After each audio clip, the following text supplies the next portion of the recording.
Welcome to Wife Cheating Story. I hope you have an enjoyable and relaxing time listening. Let's get started.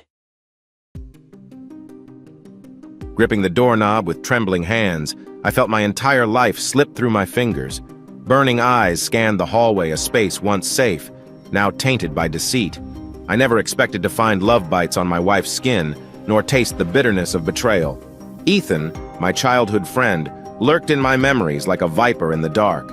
No more illusions, no more gentle smiles and half-hearted trust. Our marriage bed was defiled by the twisted idea they called a swap. Shame boiled into rage, fueling one inexorable thought: payback. My cruel plan was born under flickering streetlights. Before we begin, let me know where you're tuning in from down in the comments. And if you enjoy this story, don't forget to subscribe and turn on notifications so you never miss our next tale. David was 6 years old the summer he met Ethan, though at that point, he had no idea how much that kid in the playground would someday shape his life. A July sun scorched the metal slides and monkey bars of their suburban neighborhood park. The air smelled like cut grass and melting popsicles. David, quiet even at that young age, sat alone on a bench, poking at an anthill with a thin twig. He was that child who would rather observe than leap headfirst into games. He'd just started living with his mother on Elmwood Drive after his parents' divorce. Money was tight, and he was a little timid around crowds of children. That day, when a tall, lanky boy approached him, David's first instinct was to shrink away. But Ethan's grin, broad and unapologetic, overrode any hesitation. "Hey," Ethan had said, scratching at the back of his neck. "Want to come throw this football around? Everyone else said they're too busy." He held up a scuffed, half-deflated football, like it was the greatest treasure in the world. David blinked, glanced around the mostly empty park, and shrugged. Sure," he mumbled, standing. He didn't even know how to hold a football properly, but something in Ethan's energetic presence made it okay to try. When David threw that first wobbly pass, Ethan charged forward with uncontained excitement, whooping so loudly an elderly couple walking by paused to smile. Back then, Ethan was already talkative. He had this unquenchable enthusiasm for everything, from sports to jokes to chasing ice cream trucks. David found it exhausting and comforting at the same time, someone so different who just accepted him. Over time, they became a duo in the neighborhood. Ethan's mom, Melinda, worked late shifts, and David's mother, Marianne, was a nurse who often covered weekends at the local hospital. The boys would eat leftover pizza, watch cartoons, and talk about superhero comics they borrowed from the library. Ethan's unstoppable chatter balanced David's natural reserve. Where David questioned everything, Ethan pushed him to just go for it. Maybe that's why they clicked so fast. Soon, they both started second grade at Maplewood Elementary. David found it easier to navigate the cafeteria lines and recess bullies with Ethan at his side. If anyone picked on David for being the quiet one, Ethan stepped in with a shield of bravado. "Leave him alone," Ethan would say, puffing his chest like a guard dog, even though he was a skinny twig of a kid. Funnily enough, the bullies often backed down. As the years passed, David spent most afternoons at Ethan's place, especially once Maxwell, Ethan's father, entered the picture more fully. Maxwell had been traveling a lot for his job in the finance sector, so David didn't see much of him at first. But one fall, Maxwell's schedule changed, and he became a steady presence in Ethan's home. By then, Ethan's mother had remarried, left, or so the neighborhood gossip said. That left Maxwell a single dad, picking up the pieces of a complicated family life. David heard bits of conversation. Maxwell was battling legal fees, trying to prove something about custody. All David knew was that Maxwell offered a stability Ethan desperately needed. Maxwell was tall, imposing, and wore crisp button-down shirts even on weekends. He had a direct, piercing gaze but a surprisingly gentle way of speaking. Sometimes he'd come home from a day at the office and find David and Ethan sprawled on the living room floor, half buried in homework sheets and candy wrappers. While Ethan would scramble to hide the evidence of soda spilled on the carpet, Maxwell never scolded too harshly. He'd just sigh and hand them a roll of paper towels, guiding them to clean up the mess themselves. Gradually, Maxwell noticed David's quiet curiosity. Whenever he set down his leather briefcase, David's eyes would flicker with interest. Maxwell made a habit of telling David, Ask me anything you want about business or money. It's good to learn early. David, more of a listener than a talker, stored Maxwell's little lessons in the back of his mind. By middle school, Ethan and David were inseparable. They played baseball on the same junior league team, though Ethan was always more confident at bat. David was content in left field, scanning the sky for the ball, trying not to disappoint his friend. After the games, they'd hang out at local diners, sipping milkshakes, laughing over jokes that no one else could quite understand. Through those teenage years, Maxwell's guidance became increasingly relevant. He taught Ethan the importance of ambition, telling him, "Don't waste your life drifting. Pick a direction and commit." David, on the other hand, gleaned something different. Maxwell's emphasis on details, on fine print, on never signing anything blindly. The two boys benefited in different ways. Ethan from Maxwell's spirit of success, David from the underlying practicality. In high school, Ethan joined the basketball team while David joined the math club. Whenever Ethan had a big game, David would show up, often with a worn paperback hidden in his backpack. He cheered for Ethan, but also had the sense that crowds weren't his territory. Ethan teased David about being a numbers geek, but it was lighthearted, the way brothers razz each other. When David turned 16, Marianne moved them to another house across town, yet the distance didn't matter. Every weekend, David took a bus back to Ethan's place, or Ethan borrowed Maxwell's car once he got his license. They'd hole up in the living room, watch old sports reruns, and laugh at each other's heartbreak stories when high school crushes turned sour. Ethan never judged David's awkwardness with girls. Instead, he tried to coach him. "Confidence, man. Just say hi and smile. Easy." David would nod, half embarrassed. Despite their differences, the bond was unwavering. Teachers commented that it was rare to see two boys so loyal.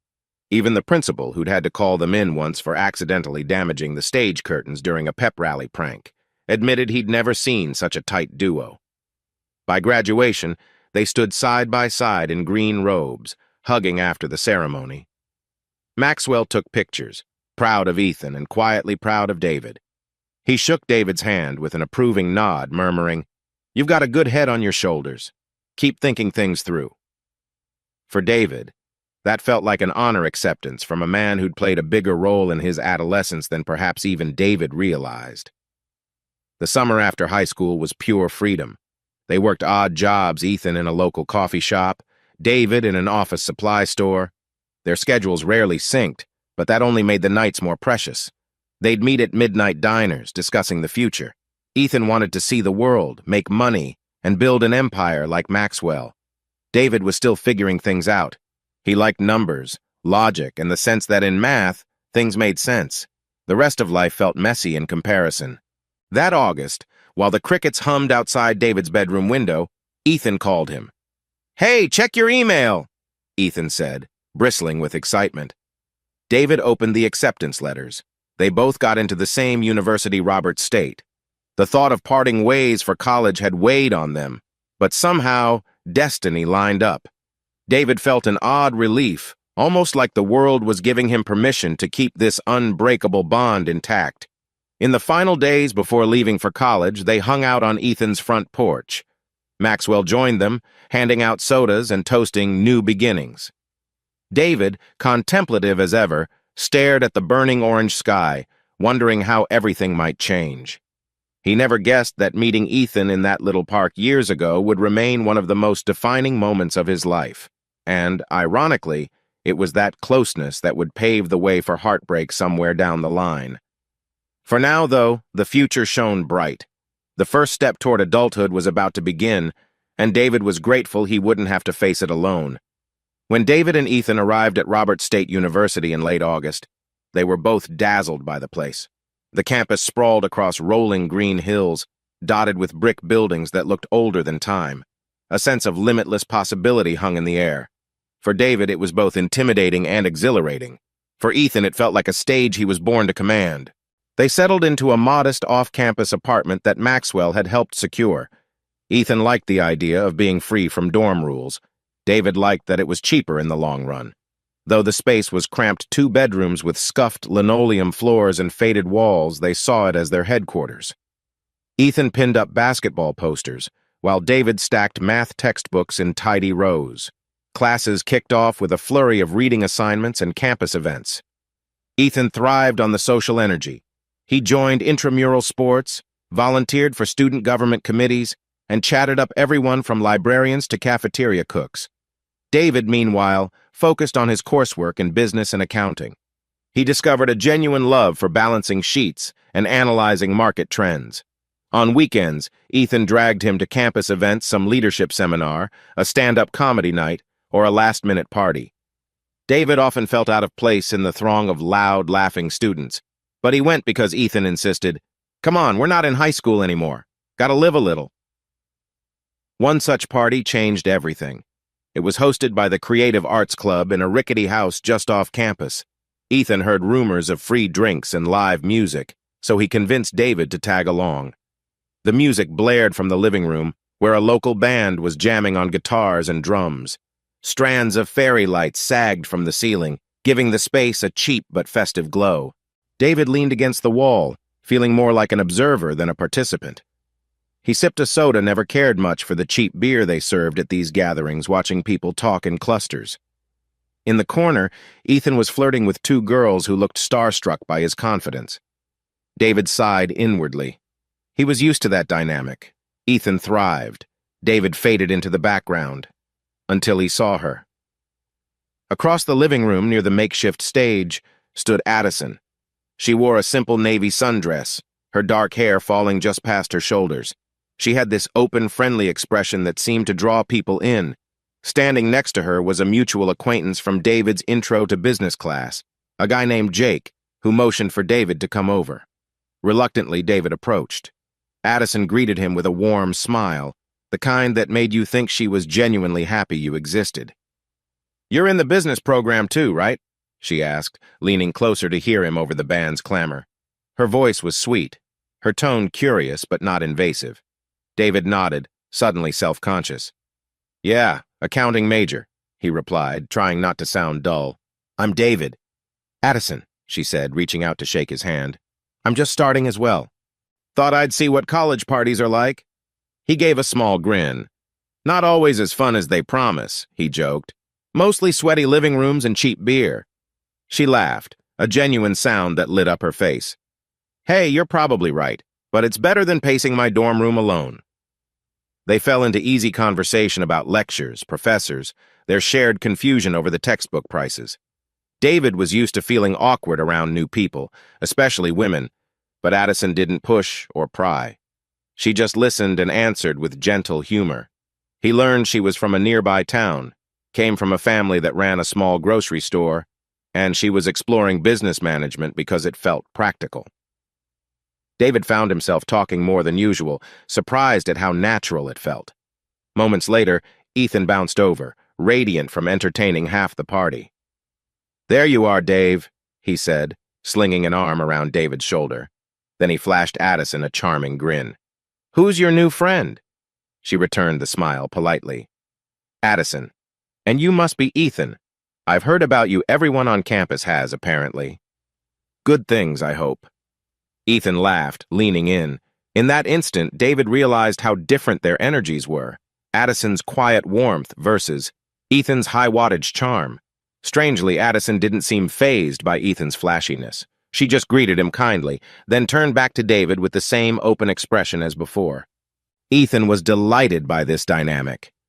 "David here doesn't talk about me enough, I see," he joked. "So how about we make this a double date sometime? Addison, if you have a friend who can handle me, we'll set it up."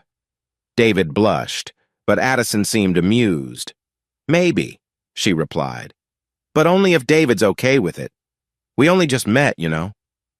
That was the moment small, unassuming, when David felt a flicker of something new in his chest. She was confident but considerate of his feelings. He nodded, eyes darting between them. "Sure, if you want." They parted ways soon after. Addison got pulled into a conversation with some classmates.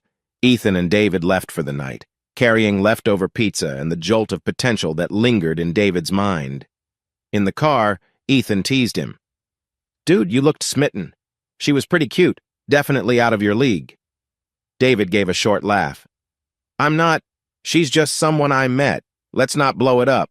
But blow it up Ethan did. Within a week, he arranged a so-called double date at a local coffee shop. Addison came with a friend, Lucy, who was just as chatty and high energy as Ethan. David found the dynamic odd but entertaining.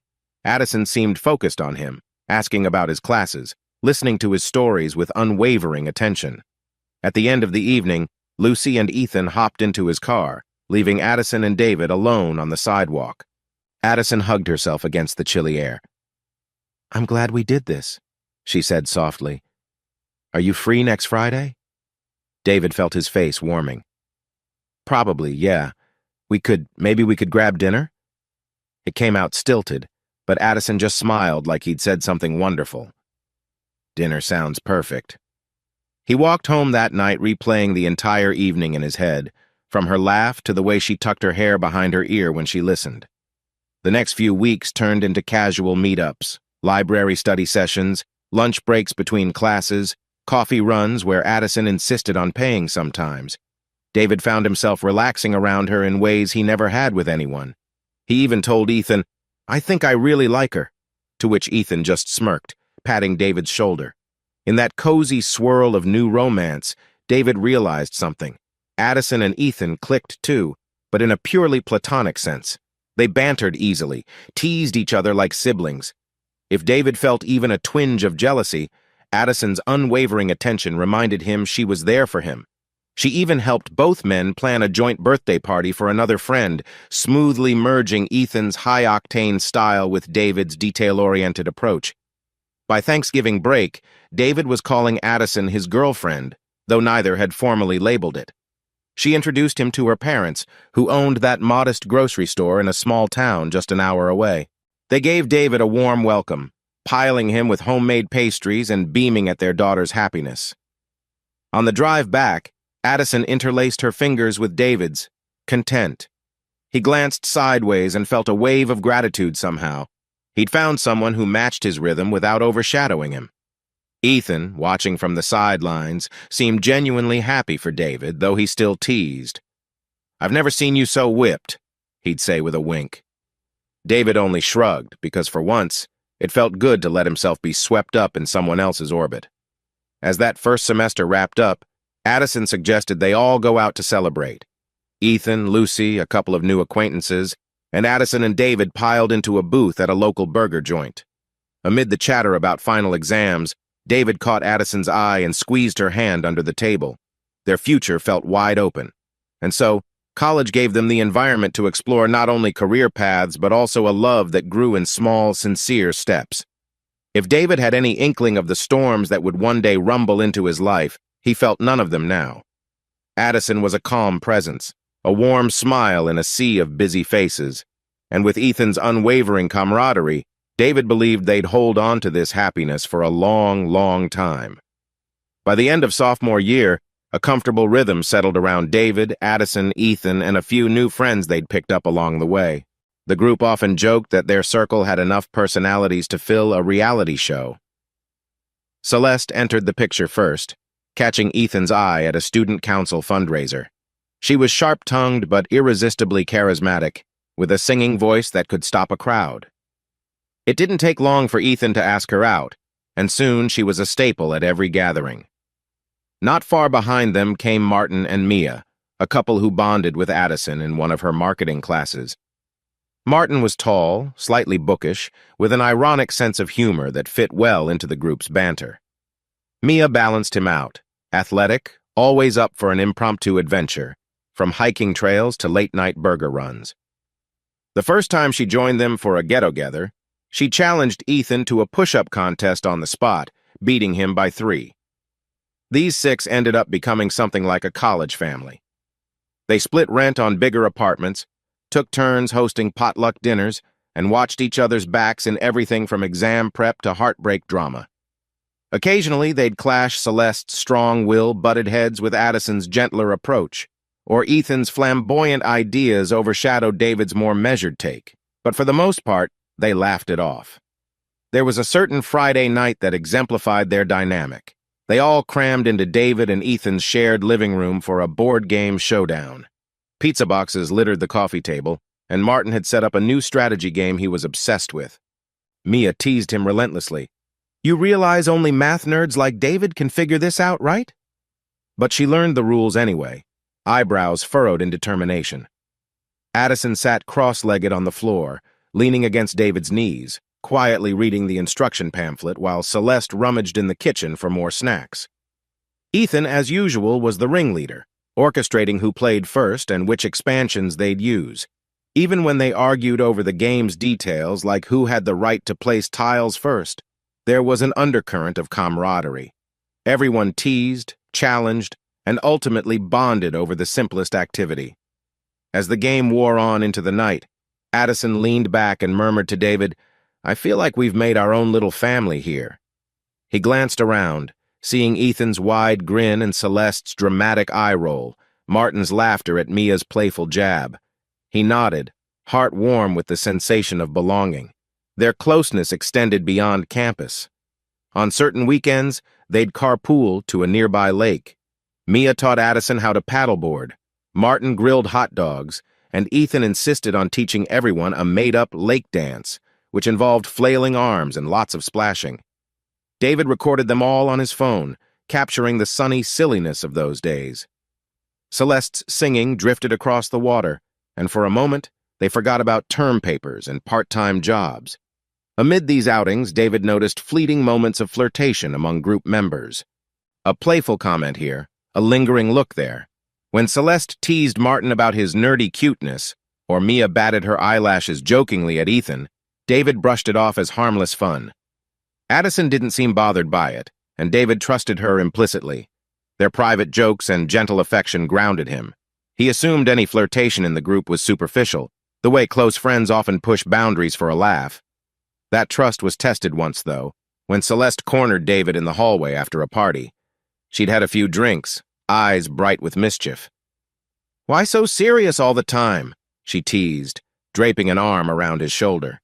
"Just imagine, if Addison had never come along, you might be stuck with me, right?" David, uncomfortable, laughed it off. "I think I'd run for the hills, Celeste," he said. She pouted dramatically, then ruffled his hair, pronouncing him too innocent.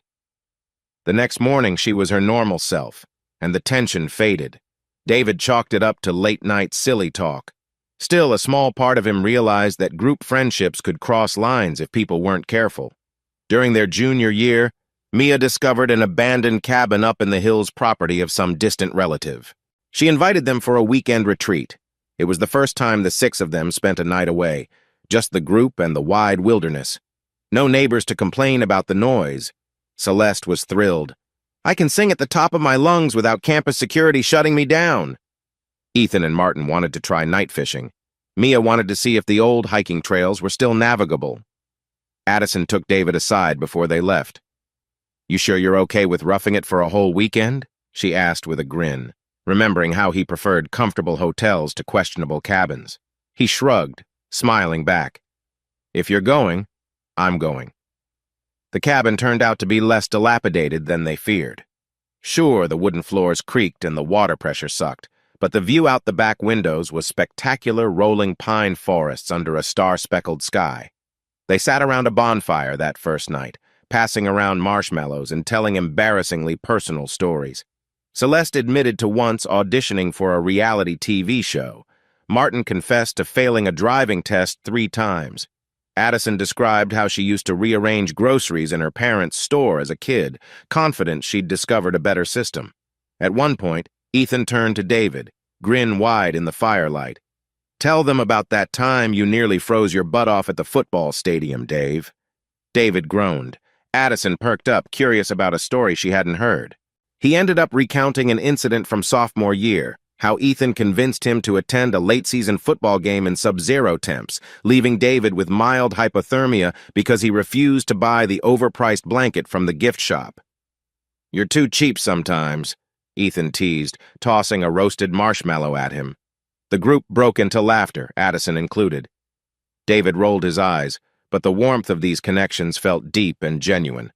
As college neared its end, their circle seemed unbreakable. They started making post-graduation plans. Addison wanted to line up a management trainee position. Martin considered grad school. Mia was looking into physical therapy programs. Ethan was flirting with a business launch, and Celeste spoke of traveling to find music inspiration. David fielded job offers in accounting. Maxwell, impressed by David's skill, had subtly hinted he'd like David to come work for him someday. On one sunny day, the group lounged on campus lawn chairs, finals behind them. Addison dozed off with her head on David's lap, while Ethan tossed a frisbee with Mia. Celeste and Martin were locked in heated debate about the best route to drive cross-country. David felt Addison's slow, steady breathing as he stared up at the drifting clouds. He couldn't imagine his life without these people, especially Addison. Over time, they'd shaped each other's journeys in ways big and small. Despite the occasional flirtations or disagreements, David's trust in Addison held firm. If anything, seeing the group's casual boundary testing only solidified David's confidence in her. She wasn't the type to be swayed by fleeting urges or bravado. She was stable, devoted, warm, and maybe that was why he rarely worried about hidden intentions. He was just thankful for how the pieces had come together. 6 different personalities, all balancing each other out. No matter where they came from or where they would go next, they had this fleeting, magical moment of unity in their final college years. Standing on the edge of adulthood, David truly believed that with Addison by his side and his friends around him, he could handle anything that came their way. Not long after graduation, David found himself standing in a sterile hospital corridor, the hum of fluorescent lights ringing in his ears. His father, whom he hadn't seen much since the divorce years ago, lay in a small private room, body ravaged by pancreatic cancer. The man who once built David's bunk bed, taught him to ride a bike, and tried to remain close post-divorce had deteriorated into a frail figure in a matter of months. At first, David hadn't understood the severity. His father lived out of state, and when the phone call came from a distant cousin, it was already nearing the end. David rushed to the hospital, Addison by his side, her hand in his as they navigated old resentments and dire predictions. She was new to David's extended family, but she handled their wary glances with grace. Where David felt overwhelmed, Addison stepped up, politely conversing with relatives he barely recognized, making sure David ate at least a sandwich amid the chaos. Ethan offered to come too, but David politely declined. The tension in that hospital corridor was intense enough without more people. Besides, Addison's presence alone was comforting. She didn't push him to share feelings he hadn't processed.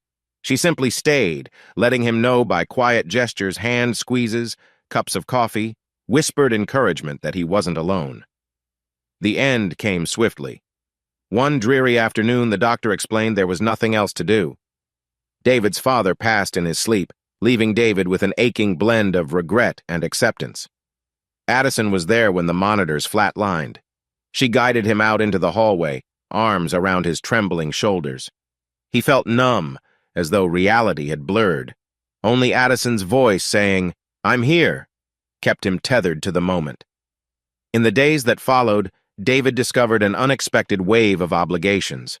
Funeral arrangements needed to be finalized, documents signed, and family property sorted.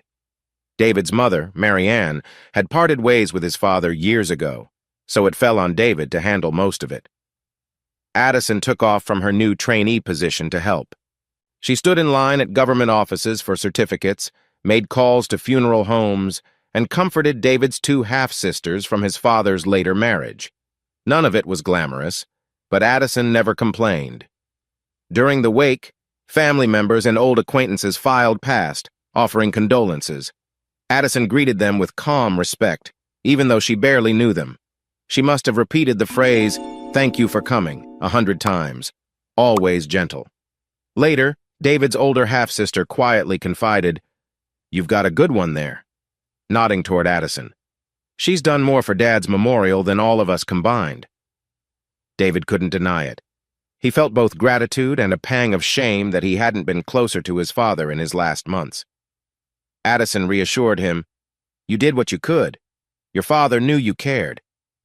Part of David wanted to believe it, even if the guilt lingered. When the funeral finally happened, a small, solemn service Ethan and the rest of the group attended. Celeste stood quietly in a corner, Martin and Mia offering stoic support. Ethan approached David after the burial, enveloping him in a bear hug. "I'm so sorry, man," Ethan whispered, uncharacteristically subdued. David nodded, holding back tears. He appreciated their presence, but Addison remained the rock throughout it all. In the weeks that followed, David dove into his new accounting job at a local firm, pushing himself to catch up on projects he'd delayed. Addison balanced her own new role in management training, but she still found time to check on David's mother, Mary Ann, who was dealing with her own complicated grief. Addison would spend weekends tidying Mary Ann's small apartment, cooking simple meals, and patiently listening to stories about David's childhood. Mary Ann, who'd always been protective of her son, began to dote on Addison as if she were a daughter. That synergy made David realize how deeply Addison had woven herself into his family, bridging gaps he himself hadn't known how to handle. One evening, as they left Mary Ann's apartment, Addison admitted she actually loved spending time with David's mother. "She's strong like you," Addison said, smiling softly, "and I think she's lonely. I get it." A few months later, Addison's unwavering support took another dimension. Maxwell offered David a position in his own chartered accountancy firm, a chance to work closely with someone who had guided him for years. The offer felt like an honor, but David hesitated. It meant more time with Ethan, who was also expected to step into the firm. David worried about stepping on Ethan's toes or overshadowing him. Addison, seeing this turmoil, gently reminded David that he had earned this opportunity. "Maxwell sees your potential," she said. "You can do great things." She turned out to be right. Once David accepted, he found the firm to be an environment that let him thrive intellectually, and though Ethan had different aspirations, more front-facing roles in finance, there was no obvious competition at the start. In fact, Maxwell seemed to hope the two men would strengthen the firm together. On a chilly Sunday afternoon, David took Addison to a modest ring shop downtown. The sign above the door read, "McCormick's Fine Jewelry," a place Mary Ann recommended. David's palms were sweaty as he guided Addison inside. She eyed the display cases, dozens of shimmering diamonds reflecting overhead lights. "What are we doing here?" she asked, half laughing, half nervous. David cleared his throat. I thought maybe we could look at rings for, the next step." He tried to play it cool, but his voice cracked just a bit at the end. Addison's eyes filled with tears. "David, are you sure?" She was excited, but she also recognized how difficult the past months had been. He nodded, heart pounding. "I've never been more sure. You've been here through everything. I don't want to wait." She stood on her tiptoes, kissing him right there in the shop. The jeweler, an older woman with bifocals, cleared her throat politely, then helped them find the perfect ring. It wasn't large or flashy. Addison didn't want that. It had a delicate band with a single diamond. Simple but sincere, much like their relationship. As David slid it onto Addison's finger, she whispered, "I love it." Ethan, upon hearing the news, practically tackled David in celebration. "Dude, you're beating me to the punch," he joked, glancing at Celeste with a grin. Celeste merely shook her head, but her eyes hinted at a possible interest in walking a similar path soon. Martin and Mia chimed in with congratulations, making jokes about who'd get married first. Addison just beamed, leaning close to David in a way that radiated joy. The actual proposal, in an official sense, happened a week later at a quiet restaurant. Over candlelight, David mustered his courage, took Addison's hand, and asked her to be his wife. She said yes without a second's hesitation. The entire table behind them erupted in applause, apparently. They'd been eavesdropping. Addison covered her face, blushing, while David felt a surge of relief and happiness. They married 6 months later in a small, elegant ceremony. Addison's family flew in from her hometown, and David's mother stood proudly at his side. Maxwell attended, congratulating them with a fatherly smile. Ethan was the best man, of course, delivering a speech that swung between comedic anecdotes and genuine affection for the couple. The rest of the friend group watched with tears in their eyes, or so Martin and Mia claimed, though they joked the tears were just from allergies. Even as they settled into newlywed life, David remained acutely aware of how Addison's dedication had carried him through the darkest period of his life. Whenever he felt echoes of grief for his father, or a pang of regret about the past, Addison's presence reminded him that he wasn't alone anymore. The wedding ring on his finger felt like a promise not just to love her, but to protect her in all the ways she'd protected him. For a time, everything was warm and simple. They came home from work, exchanged stories about their day, cooked dinner together, and occasionally joined their friends for a low-key evening out. Addison would sometimes hum to herself while washing dishes or curl up next to David with a laptop working on management assignments. He cherished those small domestic details, believing them to be the foundation of a life built on mutual trust and unwavering devotion. With that sense of safety and contentment, David never imagined that storms could gather in the distance. Even if the group occasionally joked about pushing boundaries or teased about flirtations, David felt beyond certain Addison would never cross a line. If anything, she'd proven her loyalty beyond question. Still, in the quiet corners of David's mind, a faint voice warned that no marriage, no matter how strong, was immune to the chaos of life. For now, though, that thought was a mere whisper, easy to dismiss.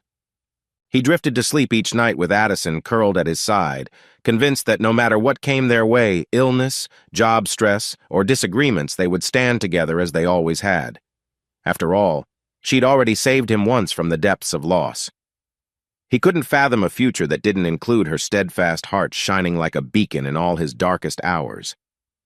David stepped out of Maxwell's accounting firm late on a Thursday afternoon, exhaustion carved into the lines of his face. Tax season had begun, and although David had grown more confident in his role, the endless client calls and spreadsheets left him weary. As he reached his car, his phone buzzed Addison. "Hey," he answered, trying to sound less drained than he felt. "Busy?" Her tone sounded eager, maybe a little breathless. David started the engine. "I can talk now. Everything all right?" Addison let out a laugh. "It's fine. Actually, I have news. There's this amazing Easter spa package up north. Full resort, hot springs, massages. I want us to go." David's eyebrows shot up. Addison's excitement often charmed him, but a spa getaway wasn't something he'd ever considered relaxing. All he pictured was forced small talk around a pool, cucumber slices on his eyes, maybe politely sipping overpriced smoothies. "Spa, huh?" he managed. "When would that be?" "Over Easter weekend. I found a package that's half price, but we need to book soon. I thought it'd be a good chance to decompress." The idea felt abrupt. They'd barely been married a year, and money wasn't tight but certainly not overflowing. A spa resort with all the extras might sting their savings. Still, he heard genuine excitement in Addison's voice. She'd been working nonstop too, juggling a new role at a local marketing firm. "I guess it wouldn't hurt to look," he said finally. "Maybe we can talk details tonight." "Oh, I already sort of booked it," Addison said, sounding sheepish. "But we can cancel if you really hate it?" David paused. Addison usually consulted him on major decisions. Her rushing ahead hinted at some deeper restlessness. "Let me think, okay? I'll see you at home." When David arrived at their apartment, Addison was in the kitchen, rummaging through the fridge. She wore a loose gray t-shirt and leggings, hair twisted in a casual bun. He could tell by the scattered brochures on the counter that she'd been reading about the resort in detail. Her eyes lit up when she spotted him. "Look, they offer couples aromatherapy sessions," she said, pointing to a glossy page. "And sunrise yoga on a cliff overlooking the coast. Doesn't that sound amazing?" David forced a smile. "It sounds relaxing, sure." He slipped off his shoes. "Are we going alone? Or is this a group thing?" He recalled Addison mentioning something about everyone needing a break. Addison looked away a second too long. "Well, Celeste mentioned she and Ethan wanted to do something for Easter, too. They might pop by. Martin and Mia have their own plans, I think." She sounded casual, but David sensed an undercurrent of something else: anticipation, or maybe nerves. He thumbed through the resort pamphlet. The place looked high-end, full of teal-blue pools and modern lounge chairs. "If it helps you unwind, let's do it," David said quietly. He figured a little time away from spreadsheets might be beneficial. He gave her a playful nudge. "But you owe me a proper steak dinner if I end up bored out of my mind." She laughed, leaning in to kiss his cheek. "Deal. I promise you won't regret it." They ate leftover pasta at the coffee table that night, the TV muted so they could actually talk about each other's days. Addison explained a new coworker, Tanya, who was big on affirmations and wanted Addison to attend a mindfulness seminar. David talked about Maxwell's upcoming audits. Both tried to be present for the other, but David felt an odd tension swirling in the background.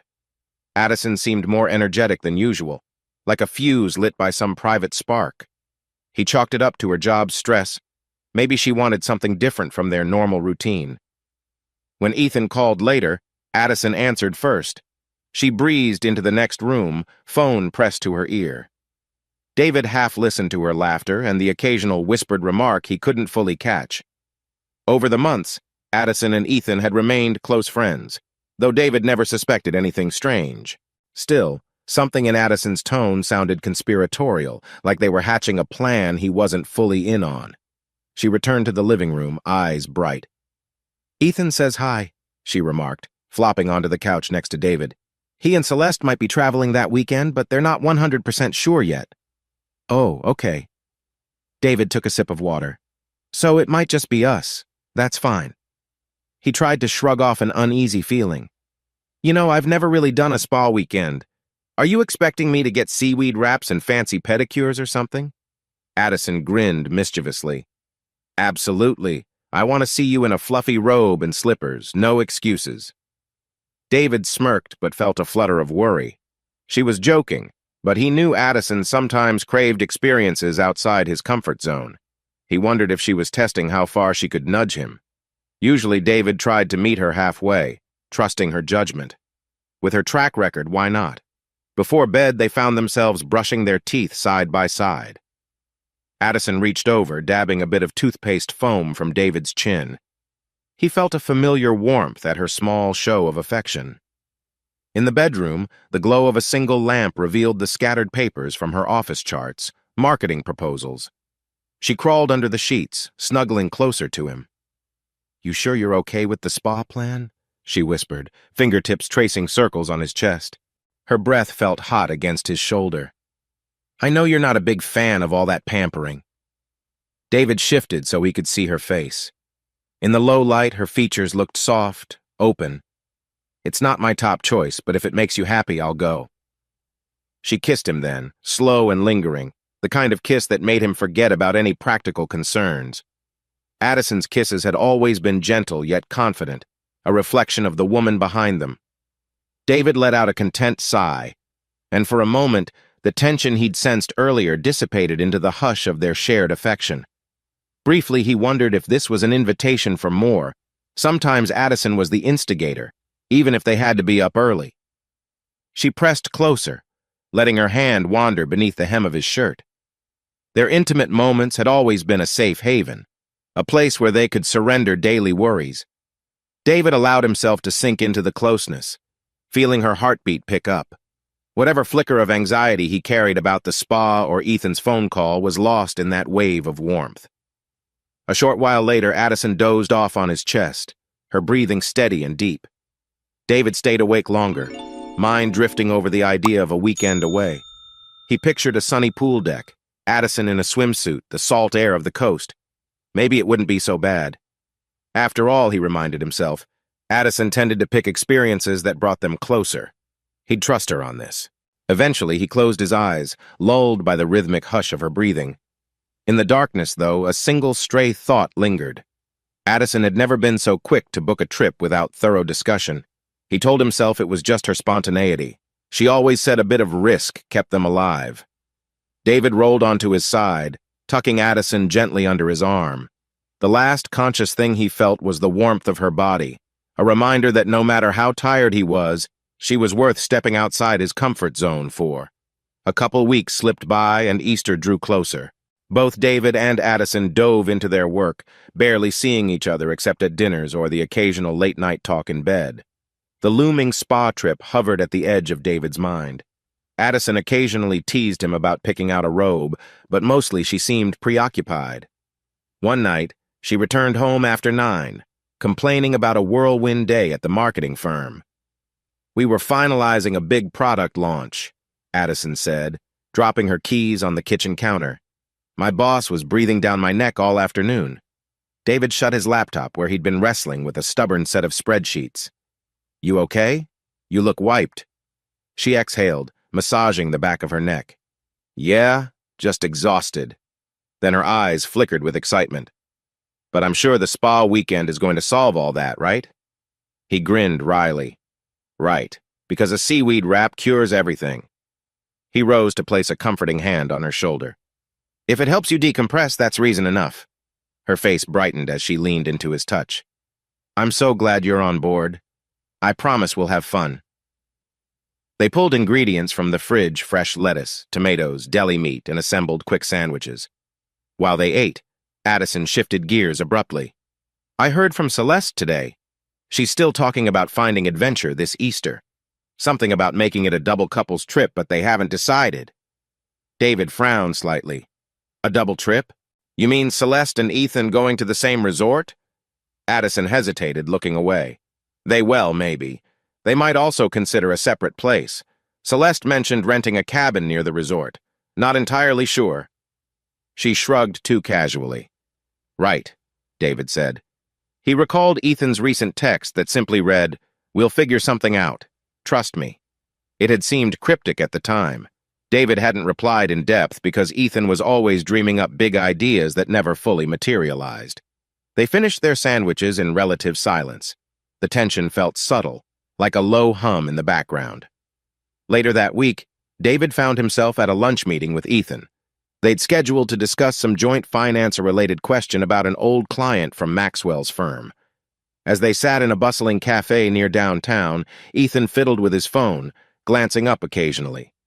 His smile was as bright as ever, but David sensed an odd flicker behind it. So, Ethan said, swirling iced coffee with a straw, Addison's all hyped for a weekend away. He shot David a pointed look. Celeste is pushing me about Easter, too. Maybe we can sync up. David exhaled. Look, man, I'm not sure. Addison just wants to relax. Where does Celeste want to go exactly? Not sure. She's tossed out random ideas, surfing lessons, scenic train rides. She's also talking about some adult twist or something. He smirked in that boyish way he'd had since they were kids. Knowing Celeste, she probably just wants to spice up the routine. Something about Ethan's grin put David on edge. He couldn't pinpoint why. Spice it up, how? Ethan shrugged, sipping his coffee. Could be anything, karaoke nights, or I don't know. She talks a lot about freedom in a marriage. She's teased me about it for months, but I never took it seriously. David's phone vibrated and he glanced down. It was Addison texting. Don't forget to confirm the spa reservation date. Love you. He smiled despite his slight confusion. Putting the phone away, he faced Ethan again. Well, Addison definitely wants the spa. She's already booked some package. Ethan's eyes gleamed. Right. Don't worry, man. We'll figure something out so everyone's happy. The rest of their lunch covered work updates, a bit of sports chatter, and random jokes about old college memories. But as David drove back to the office, he replayed Ethan's words. We'll figure something out so everyone's happy. That line kept swirling in David's head, tinged with a subtle sense of secrecy. He tried to shake it off, telling himself Ethan was simply being his usual energetic self. That evening, Addison pored over her phone on the couch, apparently texting Celeste. David joined her, placing a fresh cup of green tea in front of her. Everything good? He asked, masking his unease with a casual tone. She blinked up at him with a quick smile. Yeah, Celeste is just asking more details about the resort. She might book something in the area. David eyed Addison. So I guess it could end up being a group trip? She pursed her lips. Maybe. But I promise it won't ruin our alone time. The resort's huge. We can always do our own thing. He nodded, leaning back against the cushions. All right? A soft lull settled between them, the only sounds being Addison's nails tapping over the phone screen. She eventually set it aside, turning toward David. I know you must think I'm crazy, planning stuff without telling you everything. But I just want this to be a memorable Easter, you know. Her eyes held a tenderness that eased some of his doubts. David slipped an arm around her waist. I just want you to be happy, he said honestly. I can handle some pampering, though I draw the line at pedicures. She laughed, the tension in her shoulders loosening. Deal. That night, Addison fell asleep earlier than usual, leaving David awake in the dark bedroom. He listened to the faint hum of traffic outside, the occasional bark of a neighbor's dog. Despite Addison's reassurance, his mind hovered on random details: Celeste's so-called love for adventure, Ethan's cryptic lunch chatter, and Addison's sudden surge of enthusiasm for this spa trip. Was he overthinking it? Possibly. Addison had always been spontaneous in ways he was not. That's part of what drew him to her in the first place. If she was a bit more secretive now, maybe it was just work stress or the excitement of surprising him. Even so, a small knot of unease coiled in his chest. He recalled moments from college when Addison would push him to step outside his shell dance at a party, try an improv class, or go on a random midnight drive. Those turned into some of his best memories. Trust her, David told himself, inhaling the mild scent of her lavender lotion on the pillow. She had never given him reason to suspect anything harmful or disloyal.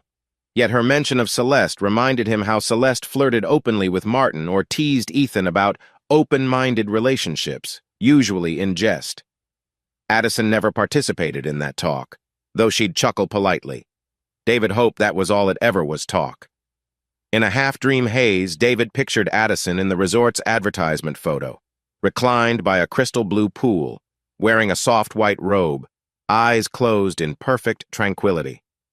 Maybe this was exactly what they needed after months of intense work schedules. He sighed, rolling over and letting the dull exhaustion of the day lull him to sleep. Outside their apartment window, a single streetlight flickered, painting shadows across the living room walls. Inside, Addison's phone buzzed again with a new message from Celeste, but David didn't stir. If he had checked it, maybe he'd have caught a phrase about spicing things up. Instead, he slept on, unaware that the stage for a more unsettling plan was quietly being set. By the time Easter weekend arrived, David had resigned himself to the spa trip, determined to keep an open mind. Addison woke him early that Thursday morning, excitement evident as she packed a small suitcase.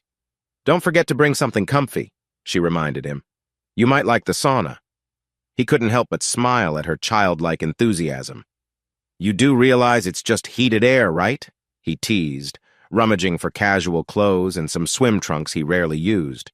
She rolled her eyes, placing folded outfits into her bag. "You're going to thank me later." The plan was simple: drive up to the resort together, check in for a 4-day getaway.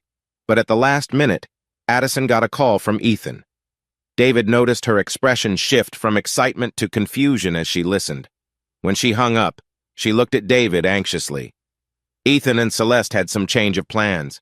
They're still heading north, but something about separate schedules. Maybe they'll join us, maybe not. David arched a brow. They're always last minute, so I'm not surprised. While Addison finished packing, David took a moment to text Mia, who had hinted earlier that she wanted to go mountain biking in the same region. She was the group's sportiest member besides Ethan. If she was around, maybe David could slip away for a day of biking, a chance to do something he actually enjoyed. Mia replied almost instantly, "I'm heading to those trails in the Corwin Forest. Would love a riding partner if Addison's okay with it." David showed Addison the text. She hesitated, then forced a smile. "If you want to break away from spa treatments to bike with Mia, I won't stop you, but promise you'll try at least one couple's massage with me." "Deal," David said, relieved. A day spent cycling felt like a nice compromise. They headed out in separate cars, an odd choice Addison explained by saying Ethan and Celeste might meet them, and there wouldn't be enough room for everyone in a single vehicle. The drive up the coast took a few hours, scenic roads winding past beaches and rugged hills. Addison led the way in her sedan, occasionally texting David about random roadside sites or coffee spots. When they arrived at the resort, David had to admit it looked serene: palm trees, terracotta walkways, fountains gurgling under bright sunshine. A polite receptionist checked them in, handing them key cards and an itinerary for the Easter weekend's spa activities. Addison's face lit up scanning the list: yoga at dawn, guided meditation, organic meals. "Let's take a look around," she said, linking her arm through David's. They strolled across the pool deck, passing couples sipping fruity drinks. Addison pointed to a row of lounge chairs under white umbrellas. "We can park ourselves there later." David nodded, still feeling a bit like a fish out of water. The constant smell of incense wafted from the spa area, and the staff all spoke in hushed, soothing tones that made him oddly self-conscious. By the time they dropped their luggage in the room, Addison's phone buzzed again. She checked it, face tightening. "Ethan," she muttered. "He says something came up and hang on." She texted back quickly, cheeks flushing with frustration or excitement David couldn't quite tell. "What's going on?" David asked, wiping a trickle of sweat from his forehead. Addison cleared her throat. "Ethan and Celeste are apparently going somewhere else for part of this weekend. They said we might meet up later, but it's not certain." David shrugged. No big deal. Secretly, he felt relief. He'd rather enjoy quiet time with Addison than juggle Ethan's unpredictability. Within an hour, Addison insisted they try the heated whirlpool in the spa's main courtyard. David followed her, marveling at the lush potted plants and glass ceilings. They settled into warm, bubbling water, Addison leaning back with a blissful sigh. "This is exactly what I need," she murmured, eyes drifting shut. David let himself relax, the jets pounding gently against his shoulders. Despite his initial reservations, it did feel nice. Addison stretched her legs under the water, brushing against his thigh. He caught her gaze. There was a hint of playfulness there. She shifted closer, lowering her voice. "I bet we could slip away to our room soon. Maybe find a more private way to unwind." A soft laugh escaped her lips, and David felt heat that had nothing to do with the whirlpool. Moments later, they excused themselves, heading back to their suite. The moment the door clicked shut, Addison pulled David into a deep kiss, her hands wandering beneath his half-damped shirt. He responded with equal urgency, letting the tension of the last weeks melt away. They toppled onto the bed in a tangle of limbs. Addison's swimsuit strap slipped down her arms, revealing hints of bare skin that made David's heart hammer. They shared an intimate moment that was both tender and electrifying. Addison's soft moans muffled as she buried her face in his shoulder, David's breath catching at every new brush of skin. Their bodies molded together in the glow of late afternoon light. For a brief interval, there was only the warmth of each other, the duvet twisted beneath them. Afterward, Addison rested her head on David's chest, her hair damp against his neck. He traced slow circles on her back, feeling an unspoken closeness. "I love you," he whispered. She pressed a soft kiss to his collarbone. "Love you too," she replied, though her voice carried a subtle tremor. They dozed for maybe half an hour, lulled by the hush of the resort outside. When Addison's phone buzzed, she jolted awake. She grabbed it from the nightstand, frowning at the screen. "It's Ethan," she said quietly, sliding off the bed. "Let me just sorry, babe." David lay there, half listening to Addison's low murmurs as she disappeared into the bathroom to talk. A faint worry nudged at his mind. Why was Ethan calling so much? But Addison had always been close friends with him, and David reminded himself they'd known each other nearly as long as David had known Ethan. Nothing unusual, right? By the time Addison emerged, David was already pulling on fresh clothes. She avoided his gaze for a moment, fiddling with the phone. "Ethan might come up here tomorrow," she said, voice casual. "He asked if we'd mind him joining us for some spa activities." David shrugged, smoothing wrinkles from his shirt. "Sure. I guess if we run into him, fine. I might go biking with Mia tomorrow, though. She's out on those mountain trails." Addison's eyes flicked with a hint of dismay. "Oh, so you're leaving me alone here?" "Just for part of the day, if you don't mind," David said gently.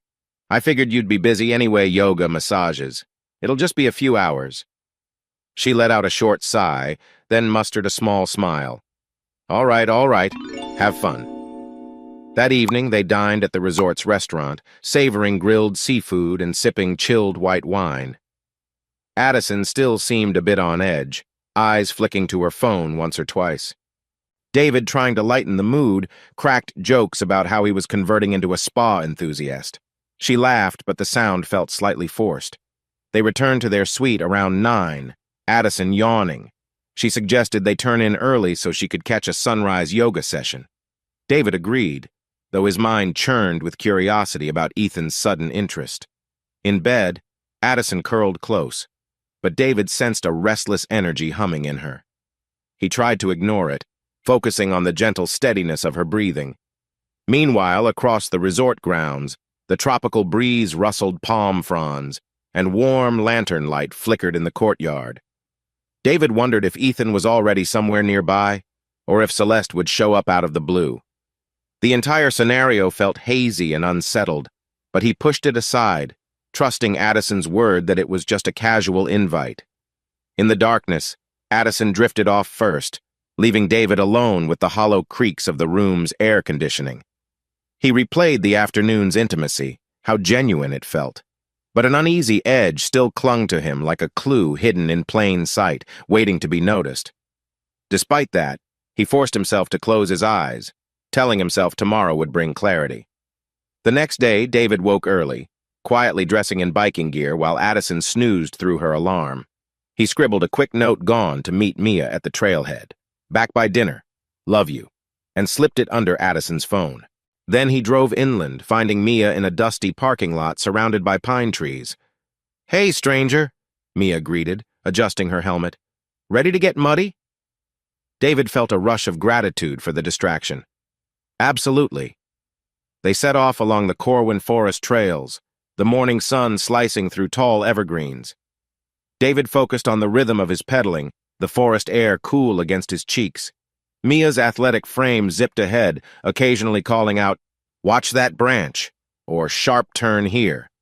They paused for water breaks, chatting about Mia's new job prospects and Martin's obsession with remodeling their living room. David found the physical exertion therapeutic. Every push of the pedals helped clear the haze of doubts swirling around the spa trip. Mia, however, seemed a bit quieter than usual. At their final rest stop, she hesitated as though wanting to say something. "You okay?" David asked, adjusting his bike's chain. She glanced at him, biting her lower lip. "I'm fine, I have a weird feeling about this weekend. Something about Addison or Ethan?" David's stomach tightened. "What do you mean?" Mia shrugged, looking away. "Maybe it's nothing. I just got the sense Addison's been talking to Ethan about more than spa stuff. Don't get me wrong, I love Addison, but you know how Celeste can be, stirring the pot. Maybe Addison's just caught up in it. Sorry, I'm rambling." David felt a jolt of unease. "It's cool." "Don't worry about it," he murmured, forcing a reassuring smile. He tried to brush it off, but the seed of doubt took hold, fueling an odd dread. They wrapped up the ride by mid-afternoon. Mia parted ways, wishing David luck with a half-hearted grin. "Text me if you need anything," she said, eyes holding an unspoken warning. By the time David drove back to the resort, the daylight was fading. The place seemed oddly empty. No sign of Addison by the pools or gardens. He let himself into their suite, calling her name. No response. A folded note lay on the dresser. "Went to get dinner with a friend. Don't wait up if you're tired. Love you, A." "Friend?" David muttered. He assumed Ethan was the friend. A pang of annoyance flickered through him. Addison could have texted. Still, he showered, changed, and tried to relax. Maybe she'd be back soon. An hour passed, then another. Outside, the resort's decorative lanterns cast soft glows on empty lounge chairs. David stepped onto the balcony, scanning the pathways. No sign of Addison or Ethan. A swirl of tension gripped him again. Finally, nearing 9 p.m., the door swung open. Addison slipped inside, her cheeks flushed, hair slightly tousled. She paused, startled to see David awake. "Oh, hey," she said, forcing a bright smile. "You're back early." David eyed the clock pointedly. "It's pretty late. Everything okay?" She set down her purse, avoiding his gaze. "Yeah, just lost track of time." Ethan showed up and we grabbed dinner. The tension ballooned. David noticed Addison's outfit, black jeans, and a low-cut blouse he hadn't seen her wear earlier. "Would have been nice to know," he said quietly. She swallowed. "I'm sorry. I tried texting, but maybe it didn't go through." Silence stretched, thick enough to choke on.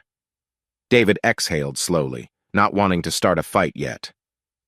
"All right, it's fine. Let's just maybe call it a night?" Addison nodded, moving to the bathroom to brush her teeth.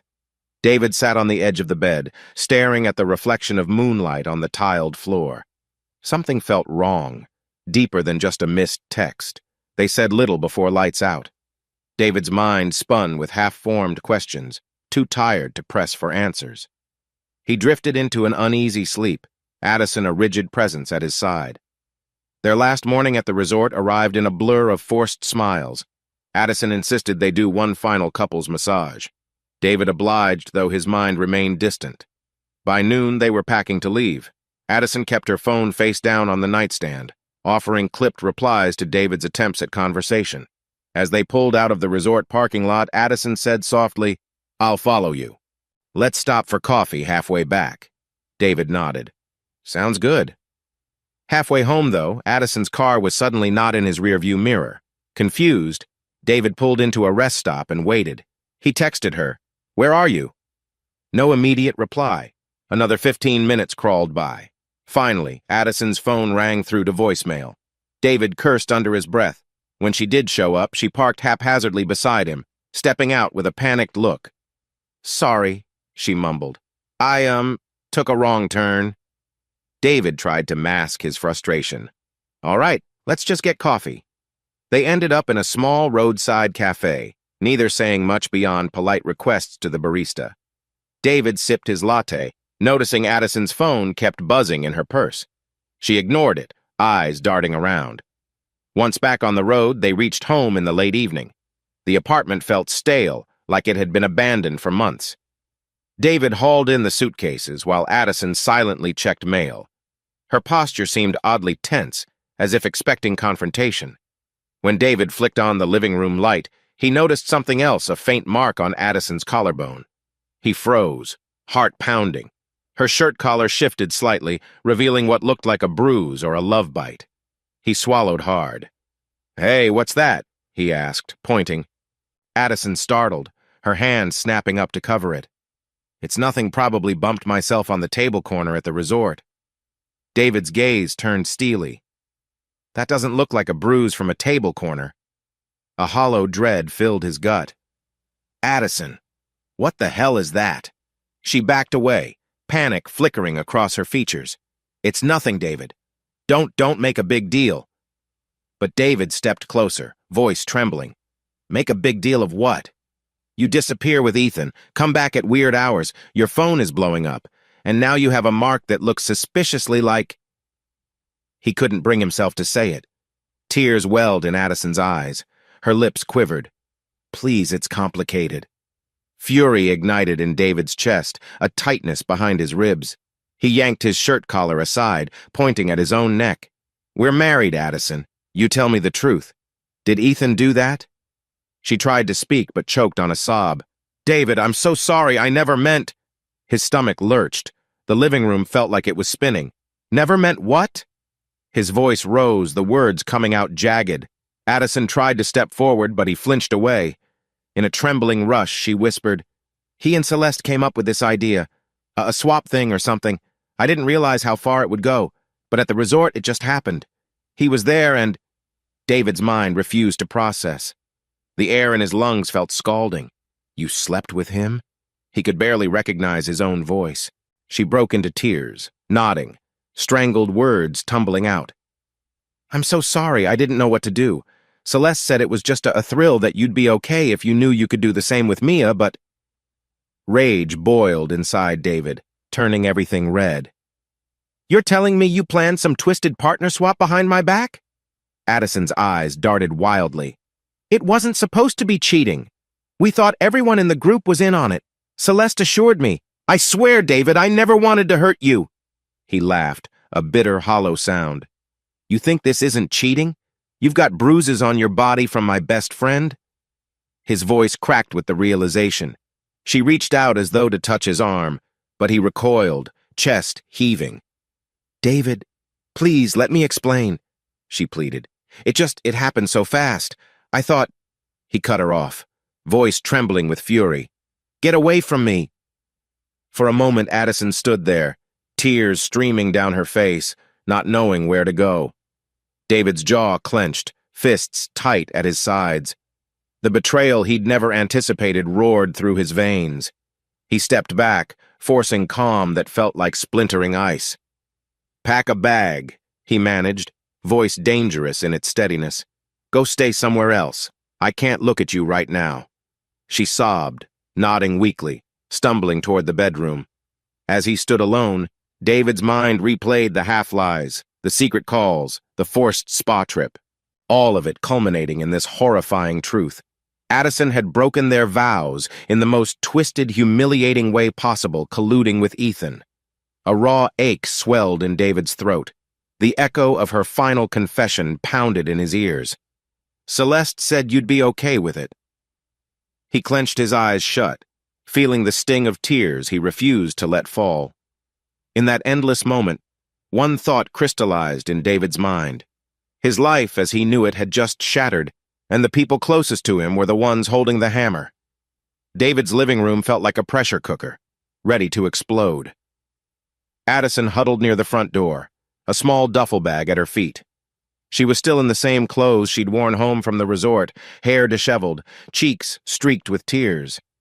Outside, the streetlights cast pale beams through the window, turning the space into a sharp contrast of shadows and flickering orange glows. An hour ago, David had discovered her betrayal with Ethan, a revelation that shattered the foundation of trust he'd once believed unbreakable. Now he leaned against the wall, fists clenched, breath ragged.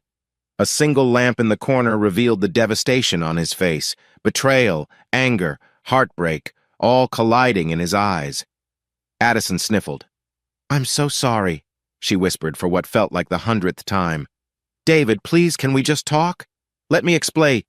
"Don't," David growled, cutting her off. His voice trembled, louder than he intended. "Talking won't fix what you did." She flinched, clasping her arms. Outside, a car sped by, headlights momentarily illuminating the tension etched across David's brow. His phone lay on the coffee table, face down, vibrating occasionally with missed calls or texts from concerned friends. He ignored it. Addison made one last attempt, edging forward, trying to place a tentative hand on his wrist. But David recoiled as though her touch were acid. "You need to go," he said in a low voice. "I can't even look at you right now." Her eyes brimmed anew. She bent down, grabbed the duffel, and shuffled toward the door. She paused on the threshold, turning back, tears glistening. "I never wanted to lose you." David pressed his lips together, face dark with hurt. The tension in the air was suffocating. Finally, Addison slipped out, the door closing behind her with a faint click. In the sudden hush, David's heartbeat pounded like a war drum. He slumped onto the couch, burying his face in his palms. His entire body shook with adrenaline, and he realized his fingernails were digging crescents into his palms. Then came a sharp rapping at the door too soon to be Addison returning. David froze. The knock repeated, more urgent. "David!" a voice called, muffled but familiar. "Ethan!" Rage flashed white-hot in David's chest. He stood, crossing the living room in swift strides, and flung the door open. Ethan stood there under the dim porch light, hair unkempt, eyes wide. He held his palms up as though surrendering to an unseen force. "Man, I just want to talk," Ethan said hastily. "Addison told me." David didn't let him finish. He swung, a raw, unleashed punch that caught Ethan on the jaw. Ethan stumbled backward against the porch railing, nearly toppling over. The crack of knuckles meeting flesh reverberated through the quiet street. Ethan spat blood, shock in his eyes. "Jesus, Dave, calm down." "Calm down!" David's voice trembled with fury. "You slept with my wife, you piece of—" His words broke into a bitter roar. He lunged again, fists coiled. Ethan attempted to dodge, but David landed another blow to his cheek. Pain flared in David's own knuckles, fueling his anger. Lights flicked on in neighboring windows. A dog barked. Ethan staggered, raising his arms defensively. "Stop!" he pleaded. "Let me explain." But David couldn't hear reason. He shoved Ethan again, adrenaline spiking. Ethan tripped over a decorative planter, landing hard on the porch steps. The blow rattled his ribs. Blood smeared across his lip, and he coughed, eyes frantic. Just then, a neighbor's voice rang out from a nearby yard. "I'm calling the cops!" someone shouted. "Stop fighting!" David hovered, chest heaving, fists trembling. The realization that he was about to unleash more violence in full view of the neighborhood briefly stopped him. Ethan tried to stand, wiping blood from his chin. "David," he said hoarsely. "I'm sorry. Addie. We thought you knew about the swap." Celeste said, "Get out," David spat, stepping back. He could barely see straight through the haze of fury. "Before I do something worse." Ethan grimaced, eyes darting to the quiet street. He raised a hand in a feeble gesture of peace, then slunk away, limping toward his car parked across the sidewalk. In the distance, sirens approached. A tight knot of panic coiled in David's gut. A normal part of him would never have attacked someone so brutally, yet the betrayal felt all-consuming. He retreated inside, locking the door. Heart still pounding, he glanced down at his split knuckles, already swelling and spotted with blood, some his, some Ethan's. Through the living room window, he saw the pulsing blue lights of a police cruiser turn the corner. He cursed under his breath. Within minutes, 2 officers knocked. David opened the door, trying to steady his breathing. One officer, a woman with a firm gaze, took note of David's bruised hand and the smear of blood on his shirt. "We got a report of a disturbance," she said carefully. "Neighbors said there was a fight?" David swallowed hard. "Just an argument that got out of hand. The other guy's gone. I'm not sure where." Her partner glanced around the disheveled porch. "You okay, sir? You need medical attention?" "No." David's voice came out strained. "I'm fine." The officers exchanged looks. The first officer jotted something in a small notepad. "Any property damage?" David shook his head. "Just that planter." His mind reeled, not wanting to mention Addison's betrayal or the real reason behind his rage. "It's personal issues. I'm sorry we disturbed the neighborhood." Outside, a few curious neighbors hovered in the shadows. The second officer took David's statement, verifying there was no major harm or imminent danger. They asked for Ethan's name, but David offered minimal information, not wanting to escalate. Eventually, seeing David was calm and Ethan nowhere to be found, they gave him a warning. If Ethan pressed charges or came back, the police might have to investigate further. When they left, David stood alone in the wreckage of his porch, the adrenaline crash leaving him trembling. The hush after the sirens was deafening. Shame mingled with raw, seething anger. He realized just how quickly love could twist into something savage when betrayal took root. He dragged himself inside, flicking off the porch light. Pain pounded in his hand, and he found the entire side of his face slick with cold sweat. Slowly, he sank onto the couch. The quiet of the house felt hollow, Addison's favorite scented candle still lingering in the air. He stared at the photo frames on the mantel wedding pictures, bright smiles. Now, those smiles felt like a mockery. His phone buzzed again. He picked it up to see Addison's name flashing. He hesitated before stabbing the ignore button. He couldn't face her voice, not now. Not with blood still drying on his knuckles. For a few minutes, David just sat there, mind darting between the memory of Addison's tear-streaked confession and the surge of violence that had erupted with Ethan.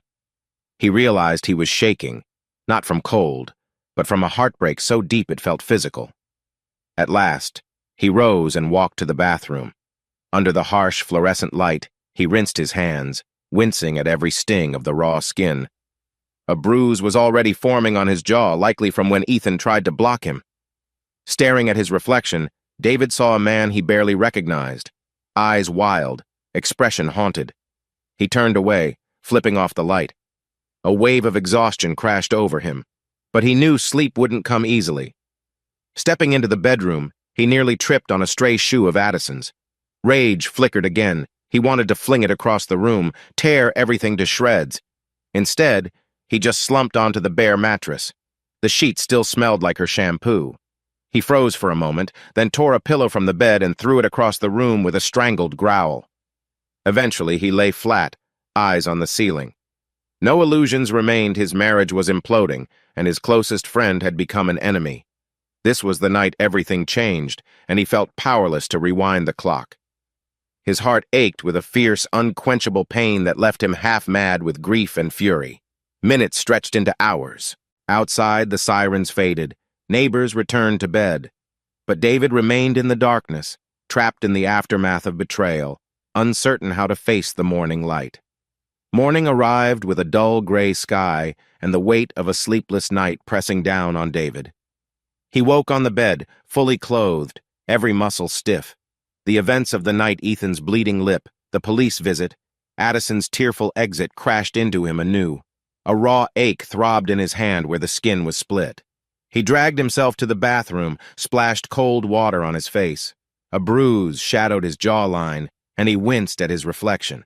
No time to dwell on it, he had a job to do. Or so he told himself.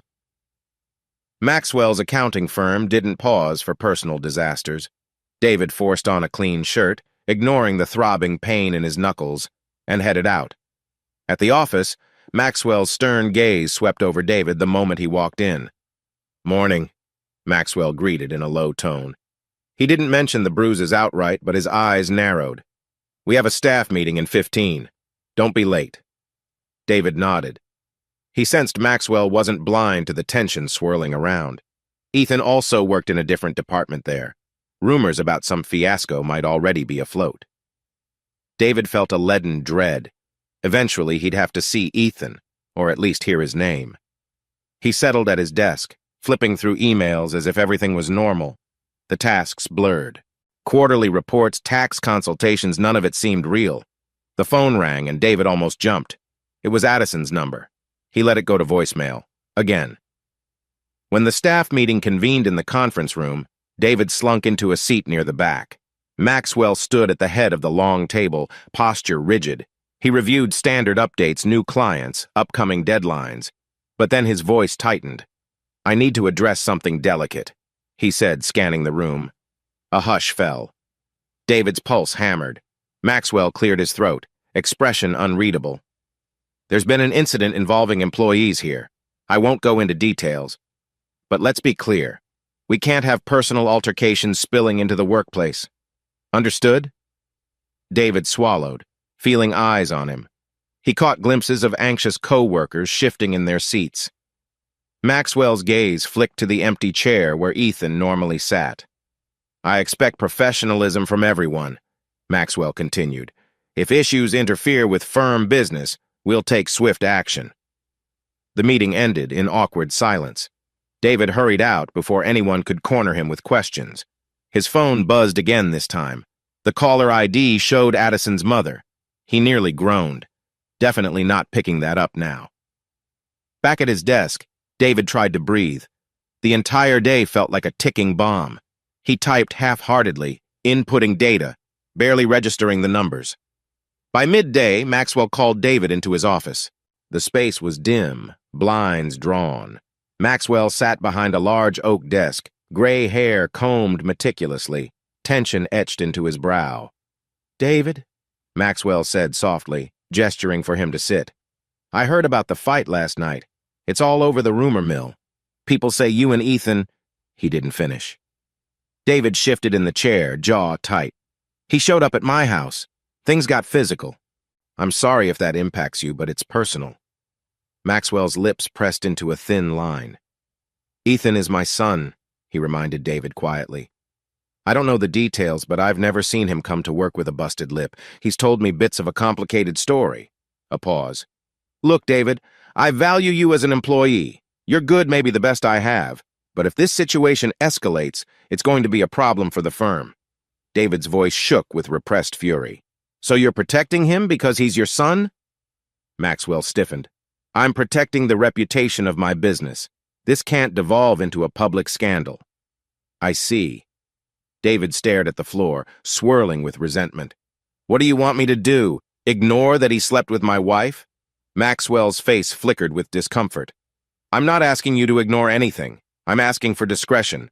Keep this outside the workplace." He folded his hands.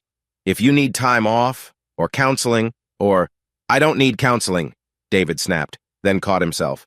"I'm sorry, it's just, I can't work under the same roof as Ethan, not after what happened." A long silence. Maxwell drummed his fingers on the desk.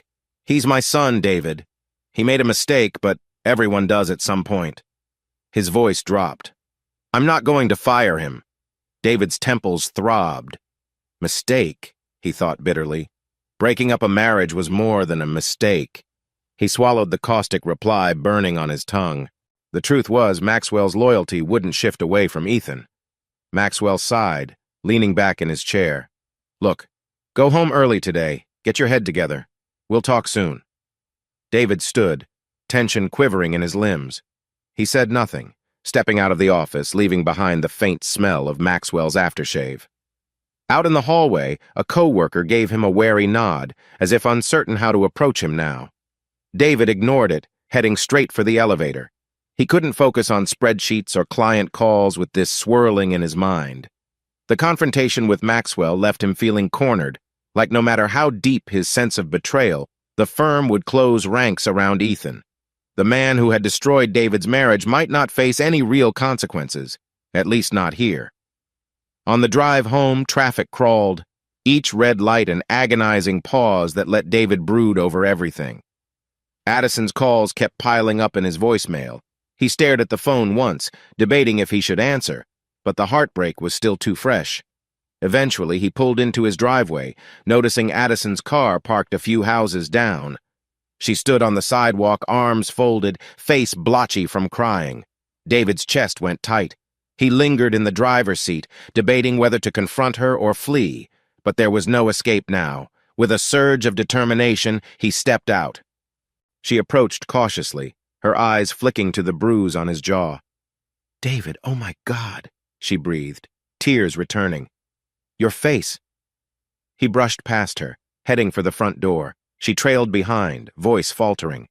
"I tried to call. I left messages. Can we please talk?"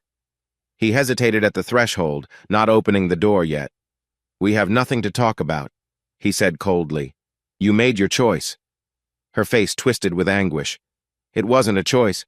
Celeste and Ethan insisted you were okay with the idea, and I—" She choked on her words, frustration shining through.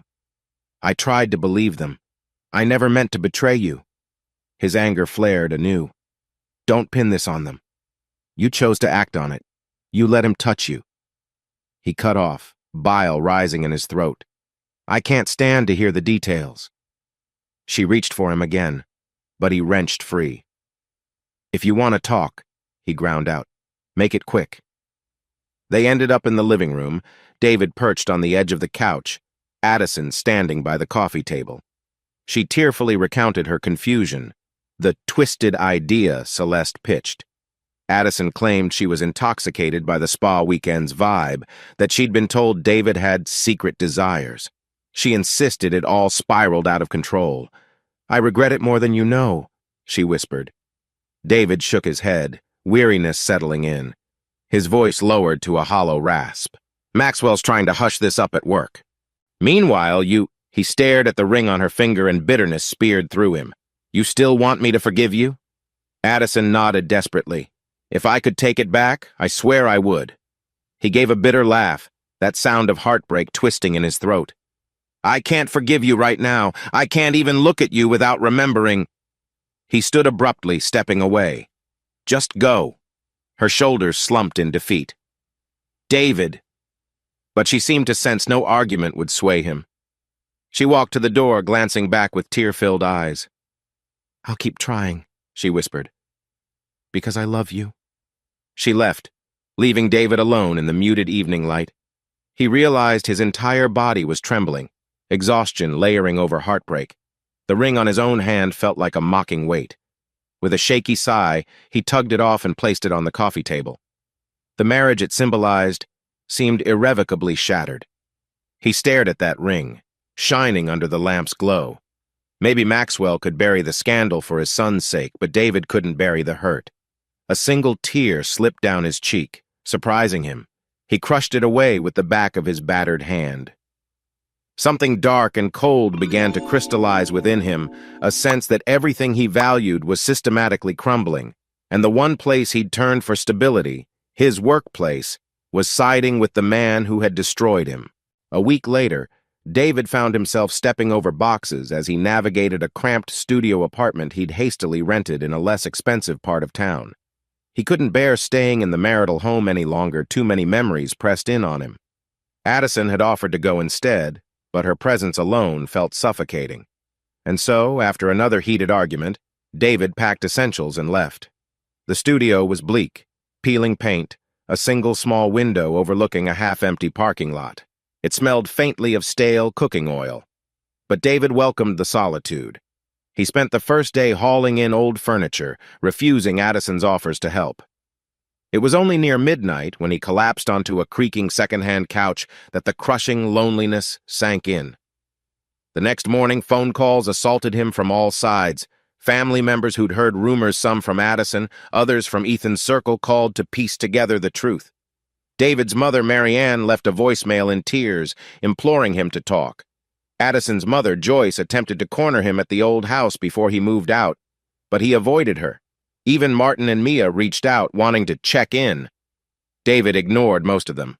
The few calls he took turned awkward fast, with him growling half-answers, trying not to break down. By day 4 in the new place, he caved and accepted a call from Mary Ann. She sounded shaky, half crying. "Honey, why did you move out? Addison told me what happened, but it doesn't make sense." "You two seemed so happy." David rubbed his tired eyes. "We were happy, Mom, until she slept with Ethan." Mary Ann gasped softly on the line. "What? Ethan? David, are you sure?" She paused, voice trembling. "I'm sorry, sweetheart. I don't know what to say." He stared at the chipped paint on the wall. "There's nothing to say." A wave of emotion welled in his chest, but he forced it down. "It's over." Mary Ann tried to reason with him, gently offering that marriage can be saved if you both want it. But David could only conjure images of Addison and Ethan together, the humiliating notion that their friend group apparently knew or encouraged it. He ended the call with a short goodbye, tears burning behind his eyelids. 2 days later, Addison's father, Greg, unexpectedly arrived at David's studio. David had opened the door to find the older man standing there, cap in hand, eyes brimming with a fatherly concern. Greg stepped inside the cramped space, taking in the boxes and disarray. "I get that you're furious," Greg started quietly, "but Addison's not doing so well. She's living with a friend now, Celeste, apparently. She regrets everything." David forced his arms tight across his chest, uncertain if he was more shocked or angry that Addison had gone to Celeste's place of all people.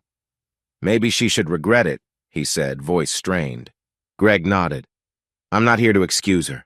I'm just worried about you both. I never took you for someone who'd cut and run."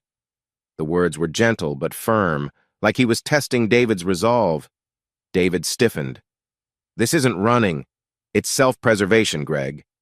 He looked away, breath hitching. "She destroyed my trust. I can't pretend everything's fine." Greg studied him for a moment, sadness etched into the lines around his eyes. "I understand. But if there's even a shred of possibility—" "No," David said, swallowing. "Not now. Maybe never."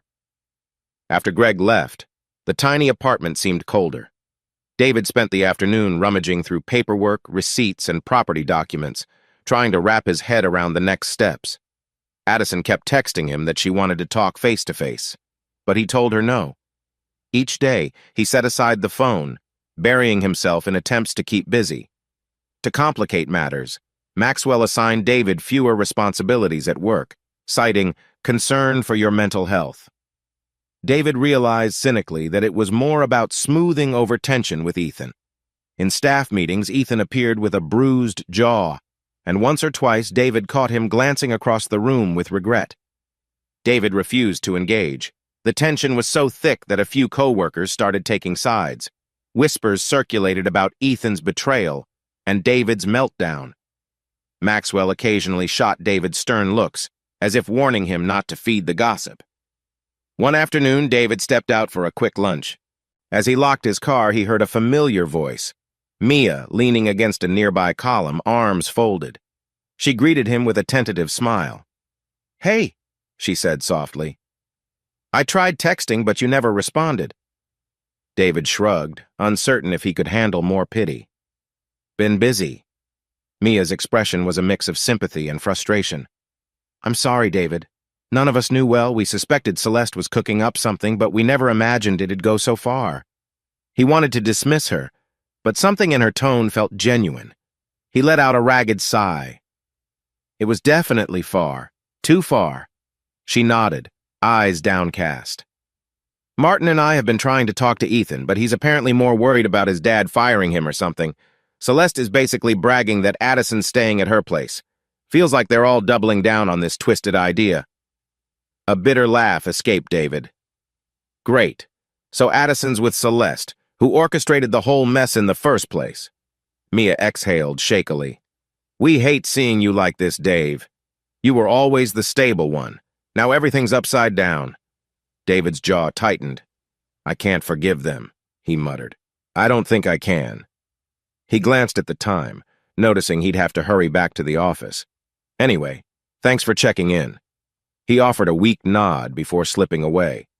Mia's expression of sorrow trailed him, but he had no energy to comfort her or himself.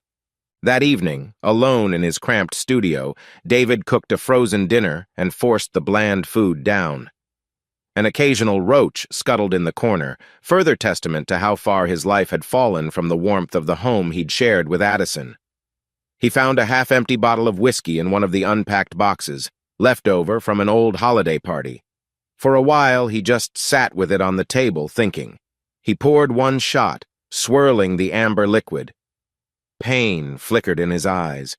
The memory of Addison's tearful apologies warred with his memory of her betrayal. He downed the whiskey, hissing at the burn. One glass led to another, though he stopped short of real drunkenness. The numbness was enough. Darkness fell outside. David stared at the phone screen. 5 missed calls, 2 from Addison, 1 from Marianne, 1 from Martin, 1 from an unknown number. He turned it off, set it aside. The city lights glowed faintly through the tattered curtains, mocking his isolation. Across town, Addison was presumably wrestling with regret, or maybe not. Maybe she was enthralled with Celeste's adventurous lifestyle. The thought stabbed at him. He flicked on the TV, letting static-filled images distract him from the torment in his mind. Time dragged. He found himself drifting to sleep around midnight. His last conscious thought was how easily love could unravel when tested by disloyalty. He'd never asked for any of this, never dreamed the group's flirtatious banter could lead to such a betrayal. But here he was, stuck in a shoebox apartment, cut off from his wife, and harboring a wound that refused to close. Somewhere around 2 a.m., David startled awake from a bad dream. His heart pounded, images of Addison and Ethan swirling in darkness. He pinched his brow, trying to banish the mental slideshow. A glance at the phone showed more missed texts from Addison. He cursed under his breath and placed it screen down on the coffee table, rolling onto his side on the couch. Sleep took him again, fitful and haunted by memories of what once was. In that restless gloom, David realized a truth he didn't want to admit. No matter how much family or friends tried to intervene, he was utterly alone in this heartbreak. In the following weeks, Addison escalated her attempts to speak with David. She sent long, apologetic text messages, offering every explanation under the sun. Occasionally, she popped by the studio, knocking softly, voice muffled behind the door. David seldom let her in. He was drowning in rage and despair, uncertain how to handle the fragments of what they'd built. Meanwhile, Maxwell cornered David again, urging him to consider an amicable resolution with Ethan for the sake of the firm. The thought of letting Ethan off without consequence lit a fresh wave of anger. David emerged from that meeting trembling, white-faced, refusing to let himself erupt again at the office.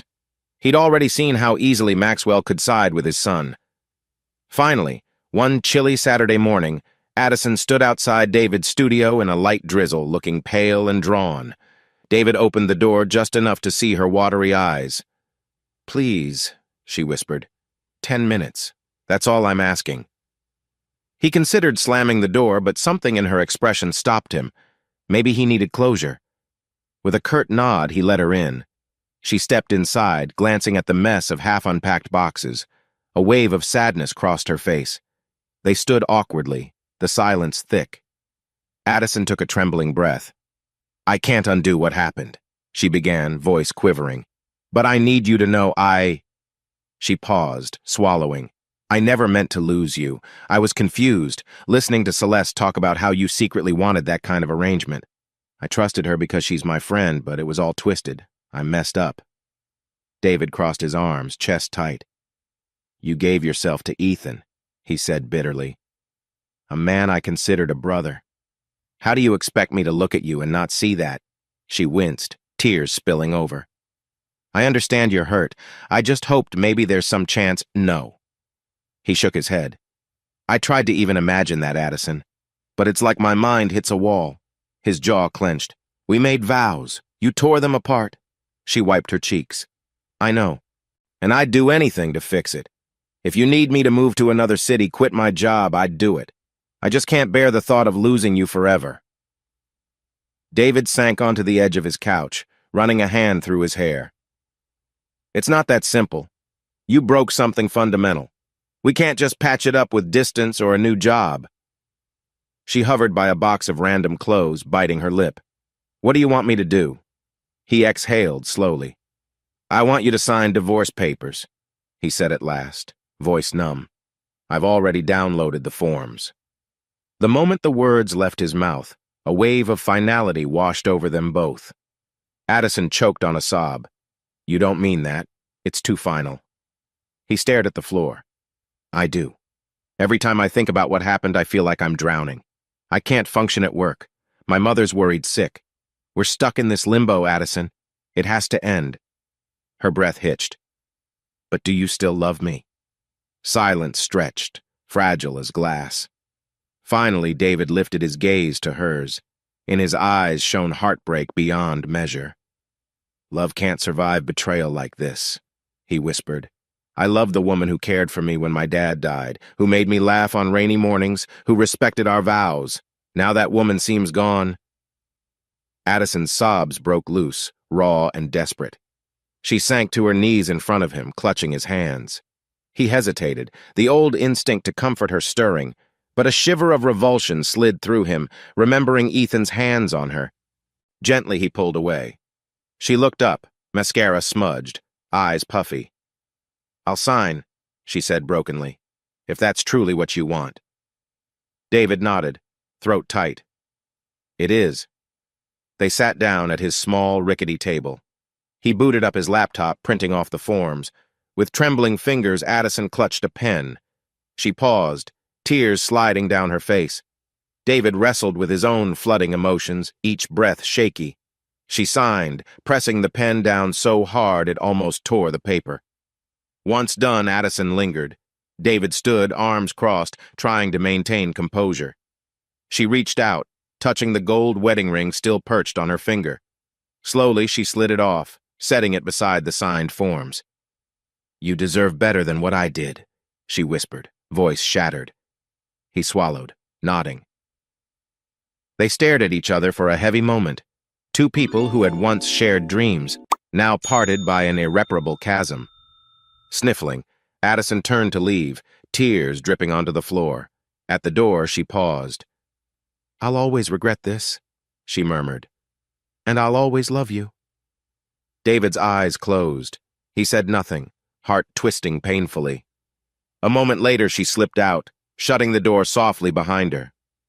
As the echo of her footsteps faded, David slumped into the nearest chair, burying his face in his hands. The divorce forms lay on the table, a grim testament to how everything had unraveled. The finality of it tore at him. There would be no going back. The marriage that once gave him solace was officially dead. An hour later, he mustered the will to gather the papers, sliding them into an envelope. Early next week, he'd file them. That was that. Done. He noticed Addison's ring left behind. Picking it up, he turned it over in his palm. The faint inscription inside read, Always and Forever. A hollow laugh escaped his lips. Hard to believe how quickly forever had ended. Gripping it in his fist, he dropped it into a drawer, slamming it shut. Stepping into the bathroom, he caught his reflection in the mirror. He looked older, eyes hollow, shoulders hunched. The raw anger that had kept him afloat was slowly turning into a cold numbness. No matter how many times Addison apologized, no matter how many ways Ethan tried to explain, that trust was gone. The love that once warmed their home had been strangled by betrayal. Outside, the drizzle turned into a steady rain, pattering against the window pane. David sank to the bathroom floor, leaning his head back against the wall. He let the quiet hush of rainfall swallow him up, feeling the magnitude of what he'd just done. Their life together, first meeting in college, supporting each other through grief, planning a future, was now condensed to a few signed papers that signaled the end. After a time, he stood, wiping the corners of his eyes with the back of his hand. If this was truly the conclusion, all that remained was the bitter coda, heartbreak morphing into cold anger and a swirling sense of emptiness. He had no illusions about an easy path forward. The next steps would be lonely and uncertain. One thing he did know: Addison's betrayal would not define him forever, but it was going to leave scars. And maybe, in some dark corner of his mind, a seed of vengeance had begun to sprout, though he pushed that thought away for now, focusing on just surviving each day.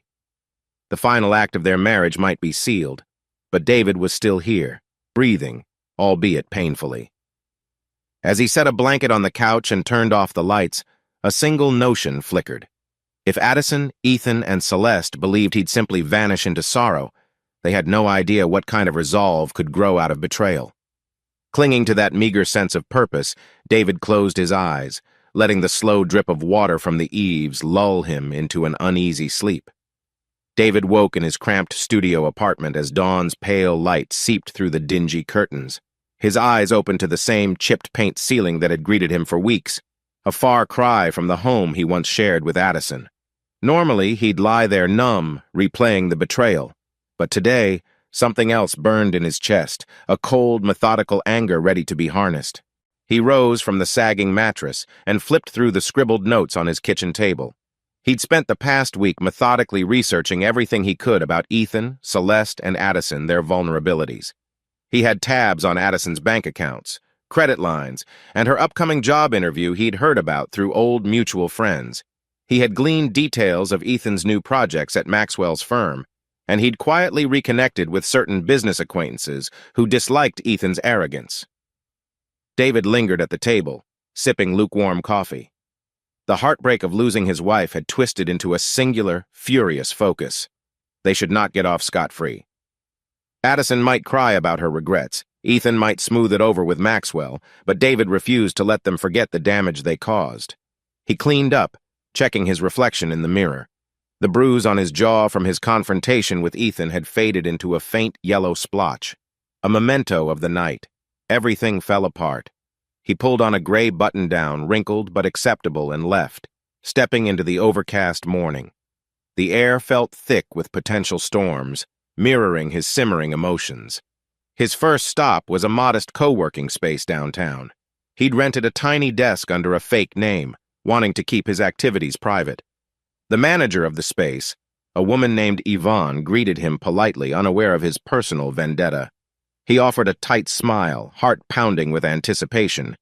Inside a small booth meant for conference calls, David booted up his laptop.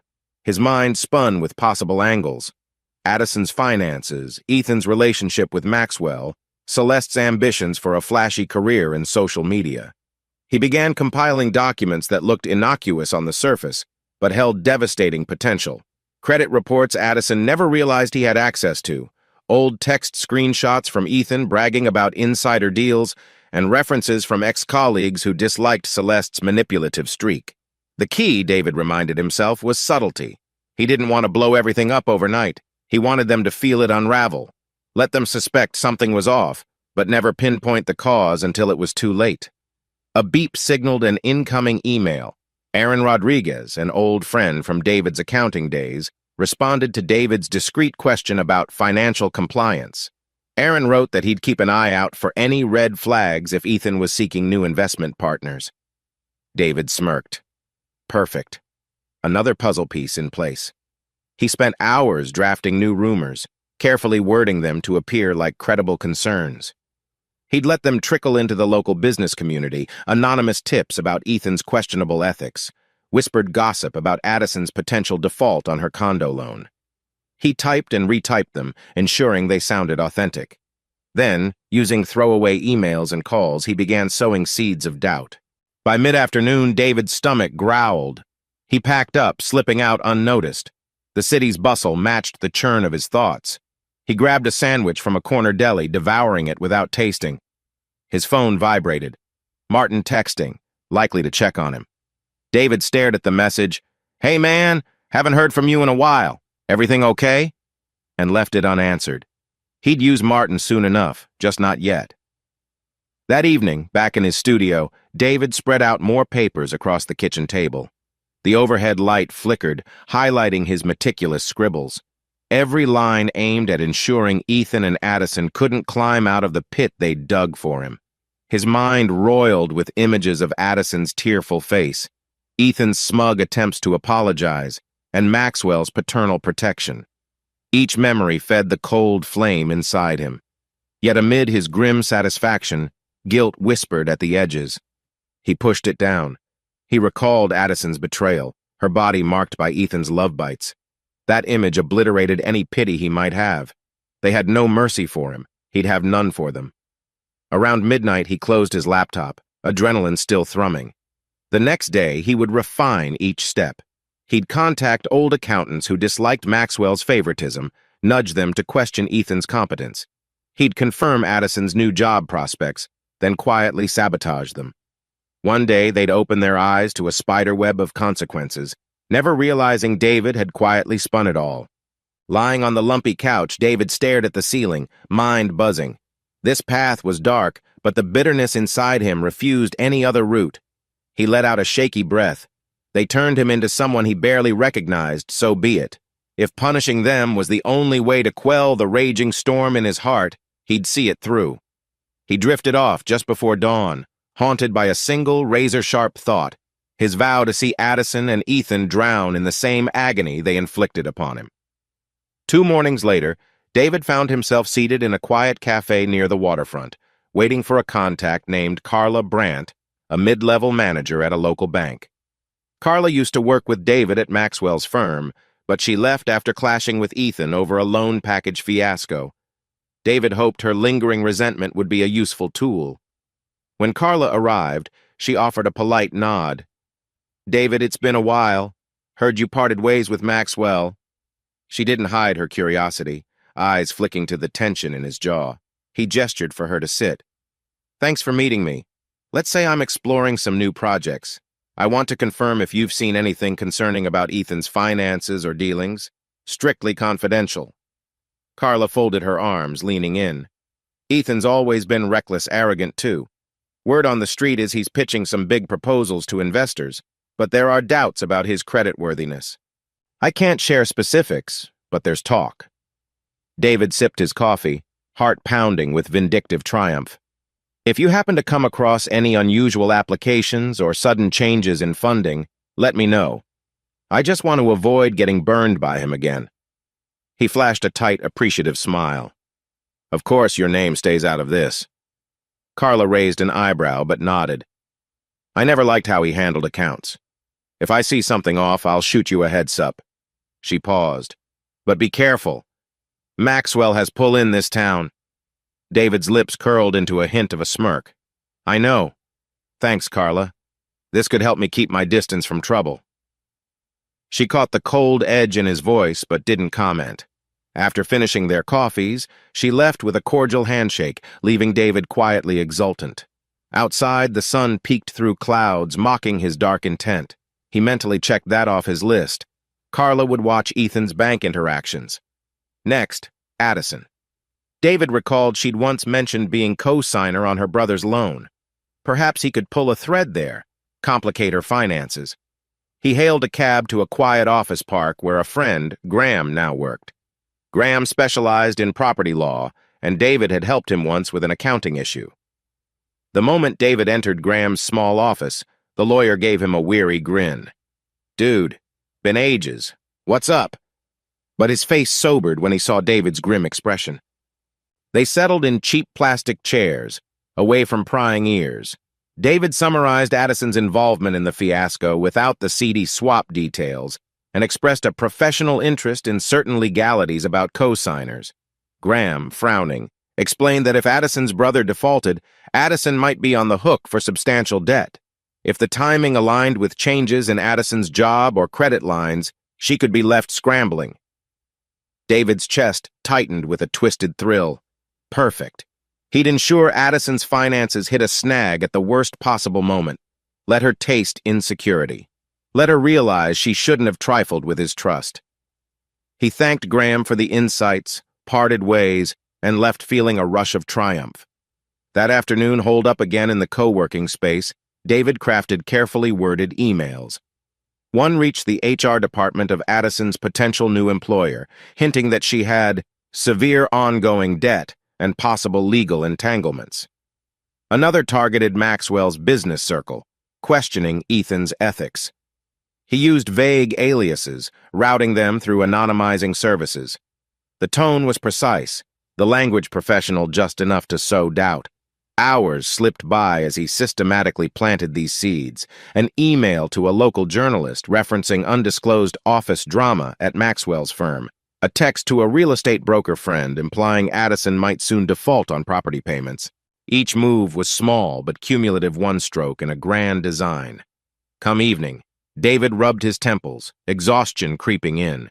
Yet beneath his fatigue lay a chilling satisfaction. If Addison lost job offers, if Ethan faced skeptical investors, all the better. Neither would tie it to him outright. This was a silent war. Before packing up, he opened a chat window with an old contact, Elena, a CFO at a mid-tier corporation that once considered partnering with Maxwell's. She disliked Maxwell's nepotism. David typed a subtle message. Heard from a friend you were revisiting that partnership with Maxwell. Might want to double-check the lead finance person's reliability. He added a winking emoji for levity, then sent it off. Stepping outside into the warm dusk, David inhaled deeply. Every piece of the puzzle was in motion. He pictured Ethan trying to push his new proposals, only to meet closed doors and suspicious glances. He imagined Addison finding job prospects dried up, her finances strangled. The corners of David's mouth twitched in a grim half-smile. Yet a flicker of conscience nagged. He paused by a row of street lamps, the city lights glowing overhead. Was this all too extreme? Then memory flared. Addison's tear-soaked confession, the humiliating discovery of her body marked by Ethan. He clenched his fists. No, they deserved it. They shattered his life so he'd quietly dismantle theirs. That night, as he cooked a simple dinner in his dingy apartment, the phone buzzed with unknown numbers. He ignored them, suspecting they might be Addison or Ethan or someone from the old friend circle. He had no time for half-hearted apologies. This was about retribution. Chewing on overcooked pasta, he savored the notion that tomorrow might bring early signs of chaos in their worlds. Later, he drifted off, unsettled dreams replaying images of Addison's tearful face. In the dreams, she reached out, but he turned away, letting her vanish into darkness. When he jolted awake near dawn, a bead of sweat on his brow, he forced the guilt away. He'd chosen this path. The seeds were planted, and he would nurture them until the harvest of downfall arrived. The next week unrolled in a series of carefully orchestrated steps. David observed from a distance as small fractures appeared in the once tight-knit group. He noticed it first when Martin called him at an odd hour. "Dude, I don't know what's going on, but rumor has it Celeste was bragging about that swap fiasco," Martin said, voice uneasy. "Now Mia's freaking out, saying we were all lied to. Is that true? Did Addison really with Ethan?" David stiffened. He'd expected this moment. Quietly, he said, "Yeah, Celeste pushed it. Addison and Ethan did it behind my back. I only found out after—" He let the weight of betrayal hang in the silence. "God," Martin muttered. "Mia said Celeste hinted the group was experimenting. We had no clue. That's twisted. I'm furious." He paused. "Why didn't you tell me sooner?" "You had your own life," David replied, voice hollow. "And I wasn't ready to face the rest of you." An angry expletive burst from Martin. "This group was supposed to be about friendship. Now I feel sick. Mia's so upset she doesn't want to see Ethan or Celeste anymore." Then Martin's tone turned uncertain. "What about Addison?" David's chest tightened at her name. "She's living her own life. She was in on it with them. I can't forgive that." Martin exhaled sharply. "Hell, man, I'm sorry. Mia and I won't defend them. Not after this." He hesitated. "If you need anything, we're here." David thanked him in a subdued tone, then ended the call. A flicker of triumph bolted through him. He'd sown the seeds by leaking enough details about the swap. Now, Martin and Mia felt personally betrayed. By week's end, Celeste's brash mouth had turned more friends against her. David didn't even have to push them further. The group was fracturing under the weight of revelations. A day later, David stood at the outskirts of a downtown cocktail lounge, scanning for a face he recognized. Tyler, a mutual acquaintance who occasionally hung out with Ethan and Martin. Tyler approached, beer in hand, expression unsettled. "Man, word on the street is Ethan's about to lose that big investment deal. Some hush-hush scandal about inflated figures. Heard anything?"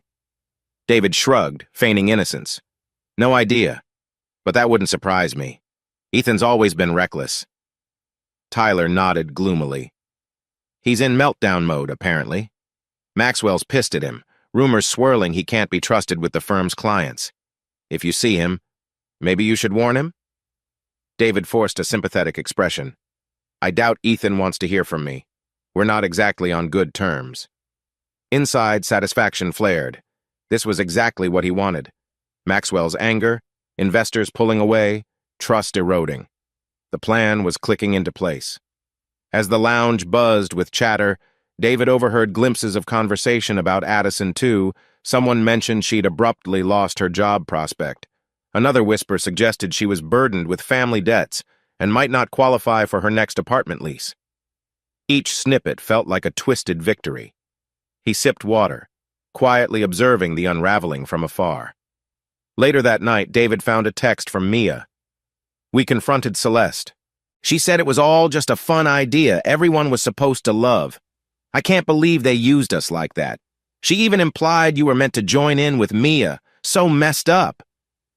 David stared at the words, rage rekindling.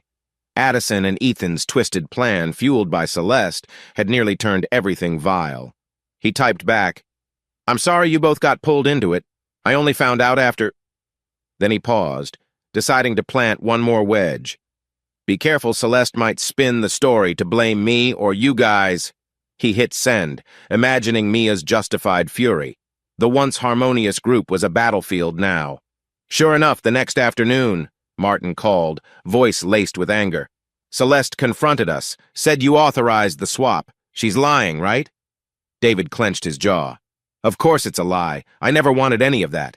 They blindsided me." Martin cursed under his breath. "Mia's done with them. We all are.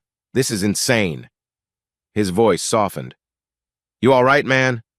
David forced a hollow chuckle. "Been better, but thanks for believing me." Ending the call, he leaned against the wall, numb. The friend group had turned into warring factions, just as he'd hoped. Celeste and Ethan would find themselves more and more isolated. Addison might cling to Celeste, or maybe not. Either way, she'd have nowhere stable to land. Once dusk fell, David decided to walk off the tension. The city's neon lights glimmered as he strode through crowded sidewalks. At a traffic light, he paused, glancing up at Maxwell's office building looming across the avenue. A row of polished windows reflected the red glow of brake lights. He recalled stepping inside that tower full of ambition, working under Maxwell's wing. Now, that memory tasted sour. He recalled the day Addison had first visited him at Maxwell's office, bringing a homemade lunch, radiant with support. That woman felt like a ghost, now replaced by someone who let Ethan into her bed. His fists curled. For a moment, sorrow threatened to overshadow his rage. Then he pictured Addison's tear-streaked face signing the divorce papers. The memory emboldened him again. She'd chosen her path. Horns blared and the walk signal flashed. David pressed forward, weaving through the throngs of strangers. He couldn't let guilt or longing derail him. His next objective: intensify Maxwell's suspicion of Ethan. Over the weekend, David had left a cryptic voicemail on the phone of a crucial client, hinting at Ethan's shady deals. If that client pulled out, Ethan's star would dim drastically in Maxwell's eyes. Perfect. He returned to his apartment, the hush of night pressing in. With the friend circle crumbling, Addison's finances precarious, and Ethan's credibility under assault, the stage was set for the final blow. He rummaged in his battered desk drawer for a small flash drive containing old incriminating emails, Ethan's casual bragging about borderline unethical shortcuts. He'd release them if needed, ensuring Ethan's downfall. Yet as he lay on the couch, a chill crawled up David's spine. The plan was working too well. Addison might soon be left with nothing, no job, no stable friend group, forced to face the magnitude of her betrayal. Did that truly ease the pain in David's chest? For now, yes. He closed his eyes, letting that sense of cold satisfaction lull him to sleep. Tomorrow, he'd push forward again, not resting until their humiliation was complete. It started with whispers at Maxwell's firm on a Monday morning. David heard from a sympathetic ex-colleague, Blair, who texted him updates. Ethan had come in red-eyed, presumably from stress or lack of sleep. Maxwell summoned him behind closed doors. The rest of the staff heard snatches of heated arguments, something about a lost investor, and embarrassing rumors. Ethan stormed out at lunchtime, face pale. That same day, Addison faced her own crisis. Martin relayed that she'd shown up at Mia's door, seeking help, tears streaming over a letter from her bank. Cosign liabilities, plus her lost job offer, put her finances on a razor's edge. Mia told Martin she felt sorry for Addison, but was too angry at everything that had happened to trust her. Addison apparently left in humiliation. David quietly oversaw these events from the background. He spent the afternoon at the co-working space, eyes flicking over new emails. Carla from the bank confirmed that Ethan's personal loan application was flagged for inconsistent data. That meant a possible denial. David nodded grimly, another triumph. He shot Carla a quick thanks and kept reading. Next, a bombshell from his friend Elena. "We're withdrawing from Maxwell's partnership. Your hints about Ethan's record sealed the deal." The text ended with, "I owe you a coffee." David sank back in his chair, letting out a shaky breath. Maxwell's star client might soon vanish, leaving Ethan squarely in the crosshairs. David felt a flicker of pity for Maxwell, but the man had tried to hush David's grievances, so he deemed it fair. Ethan was about to reap the whirlwind. By mid-week, local business chatter was ablaze. Ethan's name circled in hushed tones. Some rumored he might be suspended. Addison, stuck living in a cheap sublet after Celeste apparently kicked her out, the two had a falling out over blame shifting, according to rumor, was teetering near financial ruin. The heartbreak in David's chest had morphed into a clenched resolve. Yet in quiet moments he wrestled with an odd emptiness, a sense that none of this truly erased his own pain. Late Thursday, David stood across the street from Maxwell's sleek high-rise, leaning against a lamppost. The sky glowed with the last rays of sunset. People hurried by, unknowing of the meltdown happening in the offices above. He fiddled with the flash drive in his pocket, the final bullet if needed. But from what he gathered, Ethan was already on the brink. Maybe the flash drive wouldn't even be necessary. He was about to leave when he heard a voice. Addison, stepping out of the building's main doors, hugging her purse to her chest. She looked thinner, her face etched with stress. David froze, pressing back into the shadows of the lamppost. She paused on the sidewalk, wiping her eyes, then started walking away. For a split second, David debated calling out. A swirl of memories collided. Her laughter, their wedding day, the moment she confessed the affair. He clenched his teeth, choosing silence. Addison disappeared down the street, shoulders hunched. Perhaps she'd gone to plead with Maxwell for help or tried to salvage something with Ethan. David exhaled a shaky breath, reminding himself she'd made her bed. He turned on his heel and left. The next morning the storm peaked, a flurry of texts from Blair. Investors pulled out. Maxwell furious. Ethan basically let go or forced to resign. Another message from Martin. Addison's bank froze her line of credit. She's in a meltdown. She asked me for a loan. I said no. Each update hit David like an electric jolt. The final pillars of their stable lives were collapsing. That afternoon, David strolled through a local park, phone in hand, rereading the messages. The sky above was a stark, cloudless blue, mocking the chaos swirling in private corners of the city. Dogs barked, children laughed, but David felt oddly detached. He paused by a small pond, feeding crumbs to a stray duck. Quietly, he reflected on his twisted satisfaction. He'd orchestrated every downfall. Ethan's job, Addison's finances, Celeste's friendships. They were paying dearly. He recalled Addison's tearful vow that she never meant to lose him. Did she realize how thoroughly she'd lost everything now? Perhaps. Guilt flickered, but he banished it, listening to the quack of the duck. By nightfall, the meltdown had gone public. A local business blog posted an article about Maxwell's firm losing a high-profile investment. Ethan was named, with subtle digs about mismanaged accounts. Another forum gossip site hinted that Addison, a recently divorced woman, was near bankruptcy. David read each snippet with a taut expression, heart drumming. He'd sown the seeds, and the harvest was in full swing. In his studio, he collapsed onto the old couch, laptop resting on his knees. He scrolled social media. Celeste posted a cryptic rant about fake friends and people who can't handle new experiences. Comments piled up, half of them scolding her for drama. Meanwhile, Mia posted a heartfelt note about betrayal within the friend group, not naming names.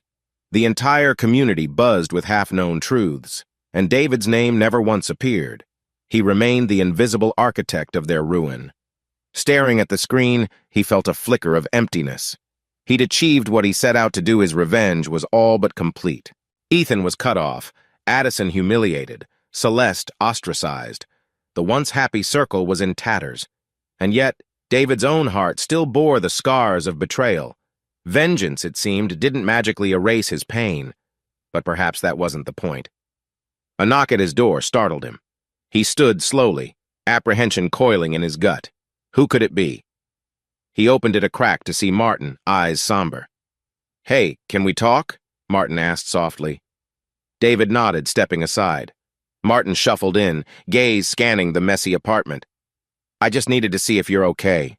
Everything's imploding out there. Feels like everyone's at war. And Addison, she's in bad shape." David's throat tightened. "I know." His voice lacked emotion. Martin shifted uncomfortably. "I won't defend what she did or what Ethan did, but this is brutal. People say you're behind some of these rumors, are you?" David's jaw set. He wouldn't confirm or deny. "I'm just living my life, Martin. They made their bed." A tense silence. Then Martin let out a resigned breath. "I get it, man. You have every right to be angry. I just hope you find some way to move forward after all this." He patted David's shoulder, a gesture of hollow comfort. After Martin left, David sank into his couch, thoughts swirling. Moving forward? That concept felt alien. Right now, he only understood the satisfaction of seeing Addison, Ethan, and Celeste pay. But a tiny part of him wondered if Martin was right. Could he keep living in the shadow of this vengeance? He closed his eyes. Tomorrow he'd finalize a few more pushes, like emailing Addison's landlord a concerned note about her credit issues. Then, he might quietly fade from the scene, letting the damage linger. Or so he told himself. At last, the city lights outside dimmed as midnight approached. David typed a final message to Carla, confirming whether Ethan's loan was officially denied.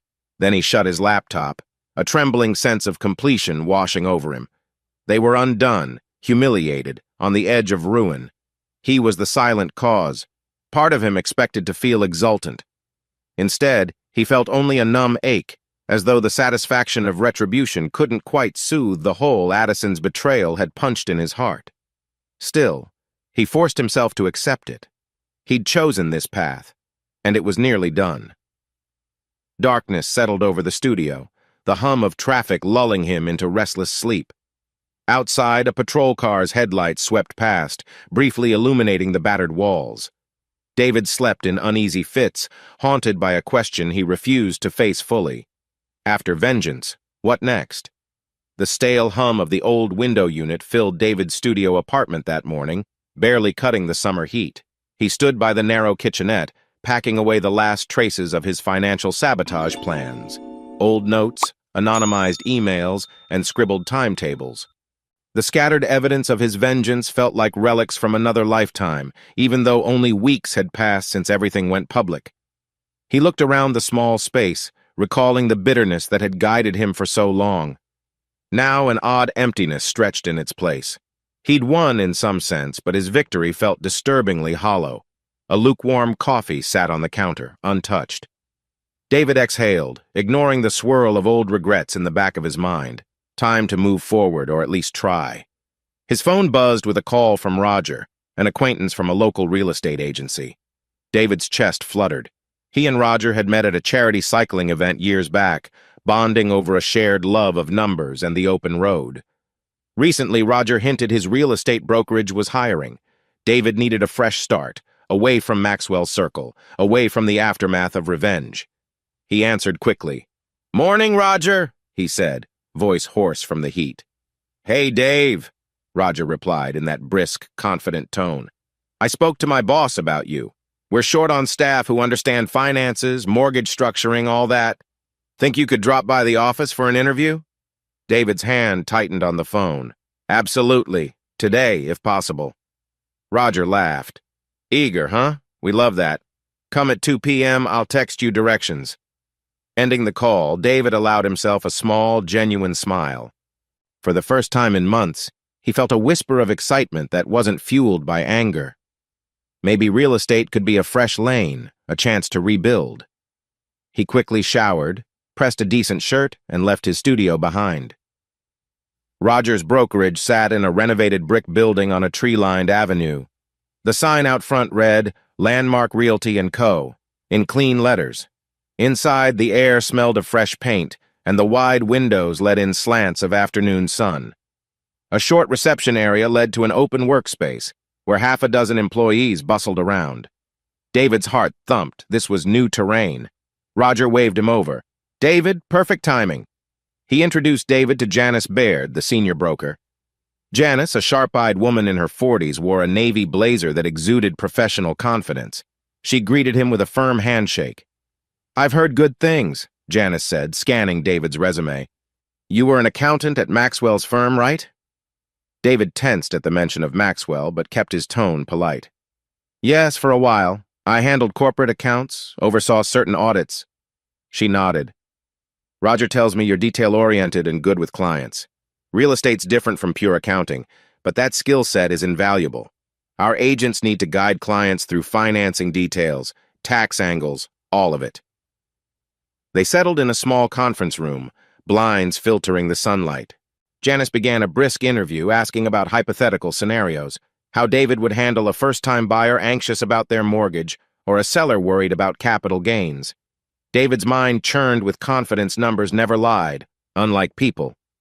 He calmly explained solutions, referencing his background in finance and a knack for simplifying complex figures. Halfway through, Janice smiled. "We do need someone to streamline the mortgage side. Many of our agents are great at sales, but less confident with the fine print. If you can handle that, plus learn the ropes of property listings, I think we'd love to have you on board." He felt a glimmer of relief, nodding. "I'm ready to learn, and well, I appreciate the chance." Inside, a quiet thrill bubbled. This was precisely the pivot he needed. Janice offered a short, considerate handshake. "We'll finalize details soon, but as far as I'm concerned, you're hired. We can start you in an administrative capacity, then transition you to full agent status if you pass the licensing exam." Outside the conference room, Roger clapped David on the back. "Told you. We need a finance-savvy mind. Welcome aboard, man." They walked through the open-plan office, colleagues glancing up with curious smiles. David's chest expanded with cautious optimism. For the first time since that catastrophic meltdown with Addison, he sensed forward momentum that didn't revolve around payback. "That seat's yours," Roger joked, pointing at an empty desk near a big window. "Soon enough, you'll have more work than you can handle." Though part of David worried about the licensing exam or learning an entirely new industry, he recognized a small flame of excitement. Numbers, property values, client negotiations, this might be the place to channel his intellect without the haunting memories of Maxwell's corridors or Addison's betrayals. Before heading out, Janice gave him a folder with orientation info and a short reading list. "We'll keep your schedule flexible while you get licensed. But don't worry, we're here to help." She spoke with a sincerity that eased David's lingering anxieties. Outside, the sun had dipped lower, the sky painted in oranges and pinks. David paused at the entrance, inhaling the warm breeze. He was employed again, maybe not at the lofty status he once held, but it was a chance. His phone beeped with a text from Martin, just a generic check-in, but David let it pass for now. He'd talk to Martin eventually. At the moment, he wanted to hold on to the fragile optimism blossoming in his chest. He drove back to his studio, noticing the city lights flicker on. Instead of the usual grim satisfaction he felt after a day spent fueling revenge, he felt a gentle spark of promise. The battered notebook of sabotage plans lay tucked away in a drawer unneeded, at least for today. He had other priorities, like starting fresh in real estate. That night, David treated himself to a half-decent takeout meal. He spread Janice's orientation materials on the rickety table, mortgage guidelines, property tax basics, listing procedures. A small grin touched his lips. The world of real estate might be a puzzle he could solve, a puzzle untainted by Addison or Ethan's shadows. Finishing a final bite of lo mein, he washed his plate and sat on the couch. The hush of the apartment pressed in. A flicker of Addison's face appeared in his mind, but he shook it off, letting the new job excitement overshadow the old wounds. He scrolled job forums for real estate licensing tips, determined to dive in fully. Somewhere around midnight, he allowed himself to doze, orientation folder resting on his chest. The hum of traffic outside lulled him. Tomorrow promised more tasks, picking up study guides, practicing meeting potential clients. But that was a challenge he welcomed. This was step one, a career rebound that might help him reclaim a sense of himself beyond the bitterness that once consumed him. He drifted into an uneasy sleep, but for the first time in a while, his last thought wasn't about betrayal or vengeance. It was about forging a path that belonged only to him. David's first week at Landmark Realty and Company flashed by in a blur of new faces, thick contracts, and property listings.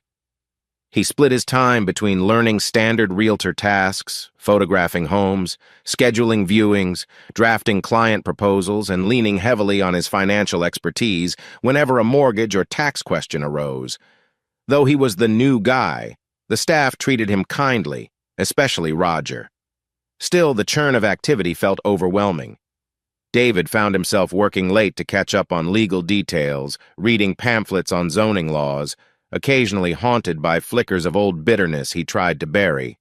He'd glance at the clock near 9 p.m., realize Addison had once teased him for being a workaholic, and push the memory aside. On the fifth day, Janice introduced him to Tabitha Wolfe, their newest property manager. She was a few years older than David, mid-30s, perhaps with a lively confidence that contrasted with his somber demeanor. Tabitha had transferred from a larger agency across town, bringing a reputation for creative marketing strategies. She entered the office wearing a sunny yellow blouse, carrying a stack of property files. "Tabitha, meet David," Janice said, motioning between them. "He'll help you with finance angles. You assist him with the property side. A perfect blend." Tabitha flashed a bright grin, extending her hand. "Hi, I've heard about you. Roger says you're a wizard with numbers." David shook her hand, noticing the warmth of her grip. "I'm, more comfortable with spreadsheets than open houses, but I'm learning." She let out a gentle laugh, a melodic sound that made David's shoulders relax. "Hey, I'm good at selling homes, but numbers melt my brain. Let's trade knowledge. Deal?" The friendly ease in her voice caught David off guard. He nodded, swallowing the faint dryness in his throat. "Sure, deal." They spent the next hour reviewing a set of property listings for mid-range homes in the suburbs. Tabitha shared insights on curb appeal, staging, and negotiating with sellers. David chimed in about potential mortgage pitfalls for first-time buyers. Their collaboration felt surprisingly natural.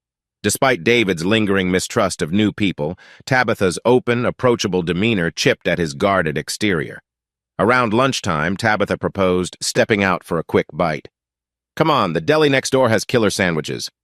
My treat. David started to decline. He'd grown used to solitude, but something in her warm smile made him relent. They walked over, chatting about their backgrounds. Tabitha described how she'd grown up moving often, her father in the military, which sparked her interest in real estate. David offered a cautious summary of his accounting past, sidestepping the drama with Maxwell. He sensed Tabitha had no idea about Addison or the scandal that once enveloped him.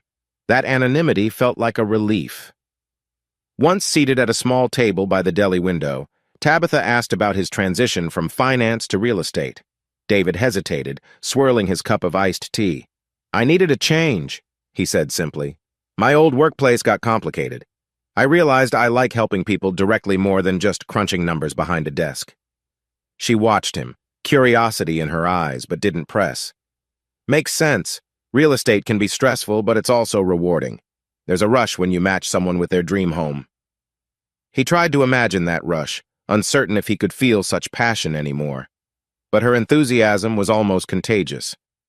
"I hope to find that," he murmured, forcing a half-smile. Over the next few days, they tackled multiple listings together, dividing tasks. David handled the financial breakdown for prospective buyers, while Tabitha coordinated showings and negotiations. Each evening, they compared notes, often laughing over weird questions from potential clients or bizarre property quirks. Despite David's internal walls, he found himself enjoying the banter.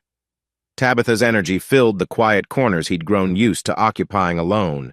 Yet beneath his polite smiles, a deep wariness lingered. He'd been burned by Addison, by Ethan, by the entire fiasco that once was his social circle.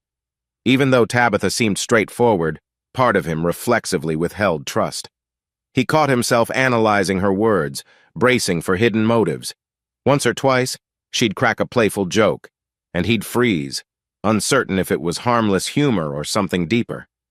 She noticed his hesitance but never pried.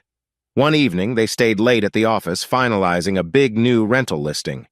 Tabitha retrieved takeout sushi, setting it out on a conference table. "You can't survive on coffee alone, David," she teased, handing him chopsticks. He grunted a half-laugh. "Thanks. Guess I lost track of time." He recognized a familiar tension in his chest. She was being kind, but old paranoia whispered that kindness could be a trap. He exhaled slowly. The day's labor had exhausted him, but something about Tabitha's presence eased the knot in his gut. They ate quietly, the hush of the empty office wrapping around them. After a few minutes, Tabitha ventured, "Roger mentioned you went through some tough stuff at your old job. You don't have to talk about it if you don't want to." David's grip tightened on the chopsticks. He stared at the salmon roll on his plate. "It's personal," he said tersely. But glancing up, he caught the sincere concern in her expression. She wasn't prying for gossip, just offering a listening ear. He cleared his throat. "Let's just say it ended badly. That's why I needed a fresh start." Tabitha nodded, respect in her eyes. "I get it. Sometimes we need to leave an old place behind to find ourselves again." She gave a small, kind smile. "No pressure. Just know if you ever feel like chatting, I'm around." Warmth brushed against the icy shell that had encased David's heart. He managed a faint nod. "Thanks." The sincerity in his voice surprised even him. They finished dinner with quiet conversation about random topics: her dog, a husky named Milo, his old mountain biking adventures, and parted ways. As David drove home, he mulled over how easily Tabitha's gentle warmth had slipped past his defenses. He tried to quell the pang of guilt or fear, uncertain if he was betraying his vow to keep everyone at arm's length. That night, lying in bed, he remembered Addison's face, her tearful apologies. A stab of pain cut through him, but the memory didn't hold the same strangling power. He thought about Tabitha's genuine smile, the way she listened without judgment. Could he allow himself to enjoy her friendship, or was that a slope leading to heartbreak? He closed his eyes, letting the fatigue pull him under. The day's accomplishments in real estate, partnered with Tabitha, felt like a small victory. For the first time in a while, his final waking thought wasn't about retribution or betrayal. It was about the possibility that maybe not everyone wanted to hurt him. 2 weeks passed, and David found himself juggling property tours, open houses, and mountains of paperwork. The chaotic routine suited him, forcing him to concentrate on tangible goals rather than the haunting regrets of his past. Yet the past had a way of sneaking in. On a humid afternoon, David was guiding a young couple through a modest suburban home. They seemed enthralled by the backyard, but the wife asked about mortgage rates and debt calculations. David's old finance background kicked in, swiftly walking them through possible loan structures. The couple left looking reassured, promising to call with a decision. As they drove off, David's phone buzzed in his pocket. He glanced at the caller ID, Addison. Immediately, tension seized him. He let it ring until it clicked into voicemail. After all this time, after everything, she still tried to contact him. He could guess why. Either closure or financial woes or some desperate apology. He wanted no part of it. The memory of her betrayal loomed like a dark storm cloud, threatening to overshadow the fragile stability he was building. But Addison persisted, leaving a voicemail. He tapped to listen, bracing himself. "David, it's me. I know you don't want to talk, but I really need to. I'm in a bad place financially. Some of it's your doing, but look, I'm not angry. I just can... We please meet? 5 minutes of your time?" Her voice choked with emotion. "Please, I won't call again if you say no." A bitter taste flooded David's mouth. She admitted it. Some of it's your doing. That twisted the knife of guilt he carried from the sabotage. Yet anger quickly smothered the guilt. She had unleashed devastation on his life, and now ironically wanted his help. He clenched his phone, throbbing memories of Ethan's love bites on Addison's skin swirling. He deleted the message, refusing to respond. That evening, while organizing listings at the office, David fought to keep Addison's intrusion from derailing him. His attempts at focusing grew shaky. Tabitha noticed his tense posture. "Everything okay?" she murmured at his desk. He forced a half-smile. "Just a rough day. The usual." He dropped his gaze, unwilling to mention Addison's call. Tabitha studied him, lips parted like she wanted to probe. Instead, she said, "Well, if you need an ear, I'm heading for coffee. Join me?" The warmth in her voice was almost disarming. He hesitated, then nodded. "Sure." Escape from the swirling thoughts might help. They strolled to the corner coffee shop, a cozy spot with low lights and acoustic music. Tabitha ordered a mocha latte. David stuck to black coffee. They found a small table by a vintage bookshelf. For a moment, David watched the swirl of steam rise from his cup, forming hazy shapes that dissolved in the air. Addison's voicemail still pounded in his mind, but he had no idea how to voice that turmoil. "So, how's the licensing exam studying?" Tabitha asked gently, turning the conversation to safer ground. He latched onto the topic like a lifeline, telling her about the flashcards, the practice tests. She teased him lightly. "You're a perfectionist. Bet you'll ace it." A flicker of genuine pride sparked in his chest. The next few minutes passed in easy chatter about real estate quirks, her experiences with picky landlords and so forth. But halfway through the conversation, David's phone buzzed again. He stiffened, glancing at it. A text from an unknown number. The hairs on his neck prickled. He didn't open it, setting the phone face down. Tabitha noticed his reaction, eyebrows knitting with concern. "David, you sure you're okay? You look like you saw a ghost." He forced a laugh, but it sounded hollow. "Just some unwanted messages. Maybe from a telemarketer." Tabitha sipped her latte, not pushing further, yet her gaze remained gentle and curious. David realized how easily he could trust her if he let himself. The thought both soothed and frightened him. He remembered Addison once wearing a similarly caring expression, back when everything was normal. They finished their coffee, returning to the office. Over the next few hours, David tried to bury his tension in property spreadsheets. The unknown number texted again. Eventually, he mustered the nerve to check. "It's Ethan. Need to talk. This is important legal issues. If you ignore me, it'll get worse." Blood pounded in David's ears. Legal issues? Ethan was the last person he wanted to deal with. The nerve of him, after everything, to threaten or beg for help. David's mind reeled, anger flickering like a live wire. He shoved the phone into his pocket, knuckles whitening on the desk. That night, he couldn't concentrate on the real estate manuals. Addison's shaky voicemail and Ethan's cryptic texts spun in his head. Old ghosts indeed. He was forging a new path here, yet they refused to let him move on in peace. By midnight, he found himself pacing in his studio, every shadow on the walls amplifying his agitation. With trembling fingers, he scrolled through Ethan's message again. The mention of legal issues made him suspect Ethan might be lashing out about the sabotage. Maybe Ethan was hinting at filing charges for defamation or something. David pressed the phone to his forehead, cursing under his breath. A nagging sense of guilt mingled with dread. He had, after all, inflicted serious harm on Ethan's career. But that guilt clashed with the memory of how Ethan had inflicted even deeper harm on David's heart. Instead of replying, David stuffed the phone aside. Let Ethan stew. Sleep wouldn't come easily. He half considered texting Tabitha, though they weren't close enough for late-night confessions. The mere thought of letting her see his raw vulnerabilities terrified him. He pictured her bright smile, her open posture, and wondered if he could ever risk telling her about Addison and the twisted betrayal. Perhaps not yet. He dozed off near 2 a.m., jolted awake by a half-remembered nightmare of Addison's voice, Ethan's laughter, and a swirling crowd at the spa resort. Gasping, he pressed a hand to his chest. The darkness of the studio pressed in, offering no comfort. He lay there, heart thrashing, mind stuck in a loop. Addison's pleas, Ethan's threats, Tabitha's kind face. The past refused to let him go, threatening to unravel the fragile new life he was attempting to build. The next morning brought rain, a soft gray drizzle that painted the city in muted tones. David arrived at the office early, determined to bury his turmoil in productivity. He combed through listing updates, responded to client emails, and prepped for a midday property showing. When Tabitha arrived, umbrella dripping, she gave David a bright good morning.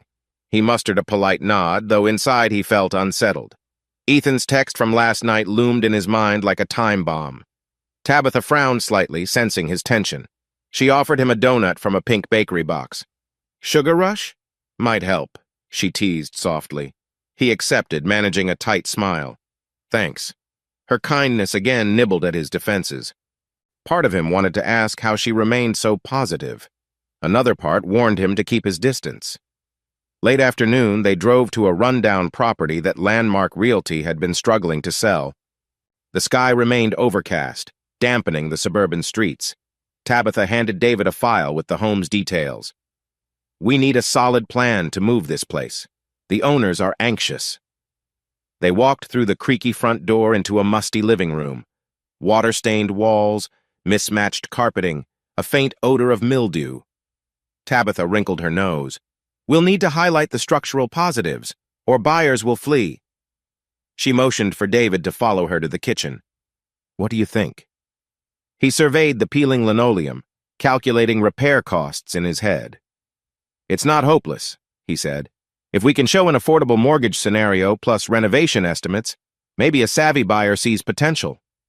He jotted down figures in a small notepad. Tabitha nodded in approval. As they assessed each room, testing faucets and flicking light switches, David felt a quiet sense of camaraderie with her. She approached issues with sincerity, balancing David's cold logic with her warm optimism. By the time they finished, a faint grin tugged at his lips. The synergy was real.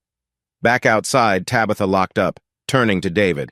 We'll pitch it as a fixer-upper for the right buyer. Good job analyzing the finances. Her eyes sparkled with genuine praise. You're a natural at this. Warmth coiled in David's chest, momentarily eclipsing the tension. Thanks. Didn't think real estate would feel so fulfilling. A fleeting silence stretched between them, rain pattering on the sidewalk. Tabitha studied his face as if weighing a thought. David, I hope this isn't too forward, but you seem weighed down by something. If you ever want to talk after work, coffee, or dinner, I'm game.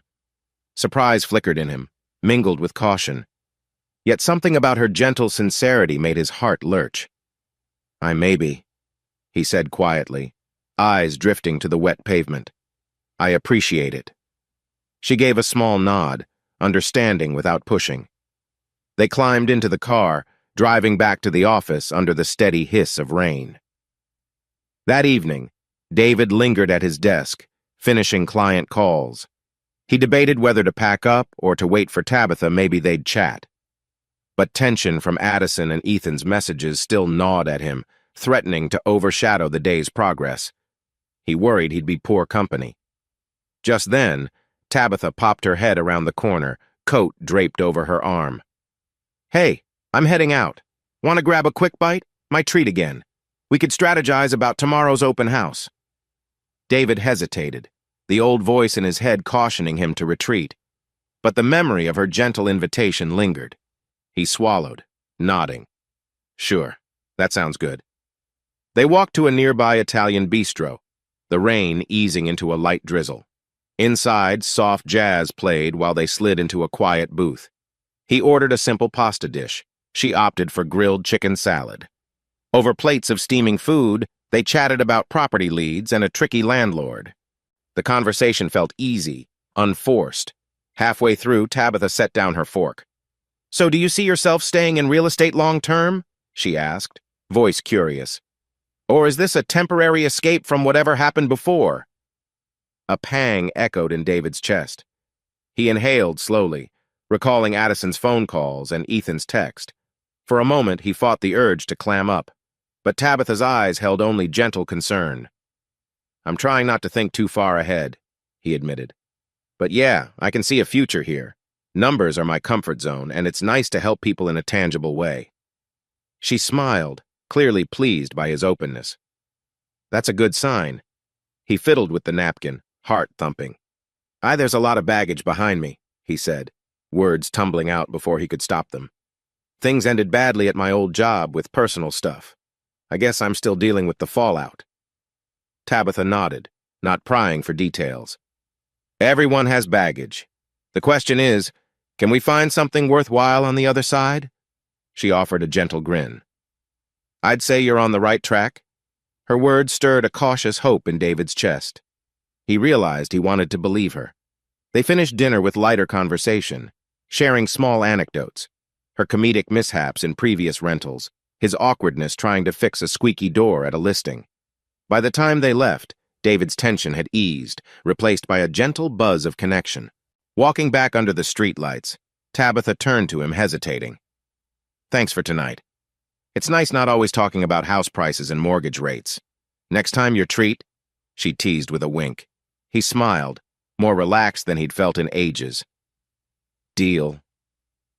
As she disappeared into the night, David realized he was feeling something akin to genuine optimism. The old ghosts, Addison, Ethan still haunted his phone, but Tabitha's presence offered a new warmth in his life. He exhaled, letting the drizzle cool his cheeks. Returning to his studio, he saw 2 more missed calls from Addison, plus another text from Ethan. He grimaced, ignoring them. Maybe soon he'd face them, but not tonight.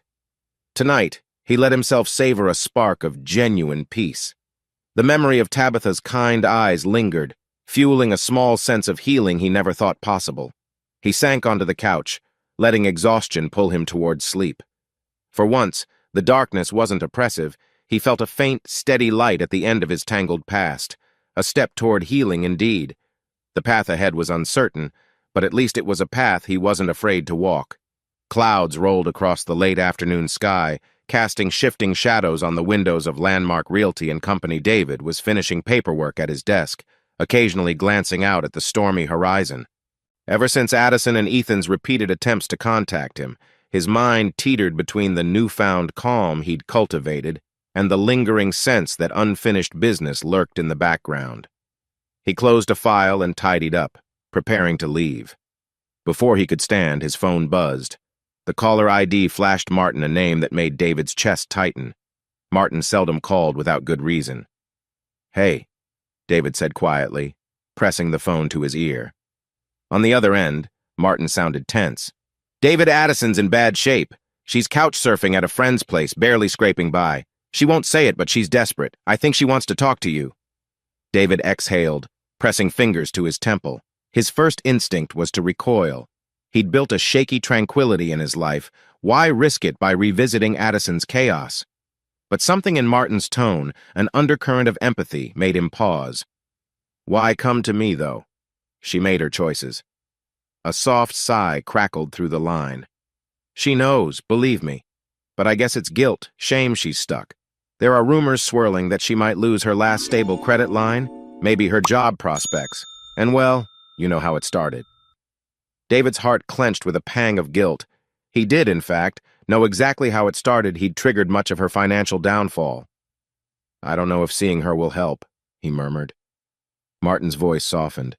"I'm not saying you need to fix her life, Dave. But sometimes talking face-to-face brings closure. Maybe for both of you." After a long moment, David agreed to meet Addison once without promising anything. He hung up, feeling a hollow tension in his chest. He had tried so hard to bury his bitterness, to redirect his life. Now, Addison's misery threatened to drag him back into the storm. He had just shoved his phone into his pocket when Tabitha appeared at his desk, her eyes flicking to the strain on his face.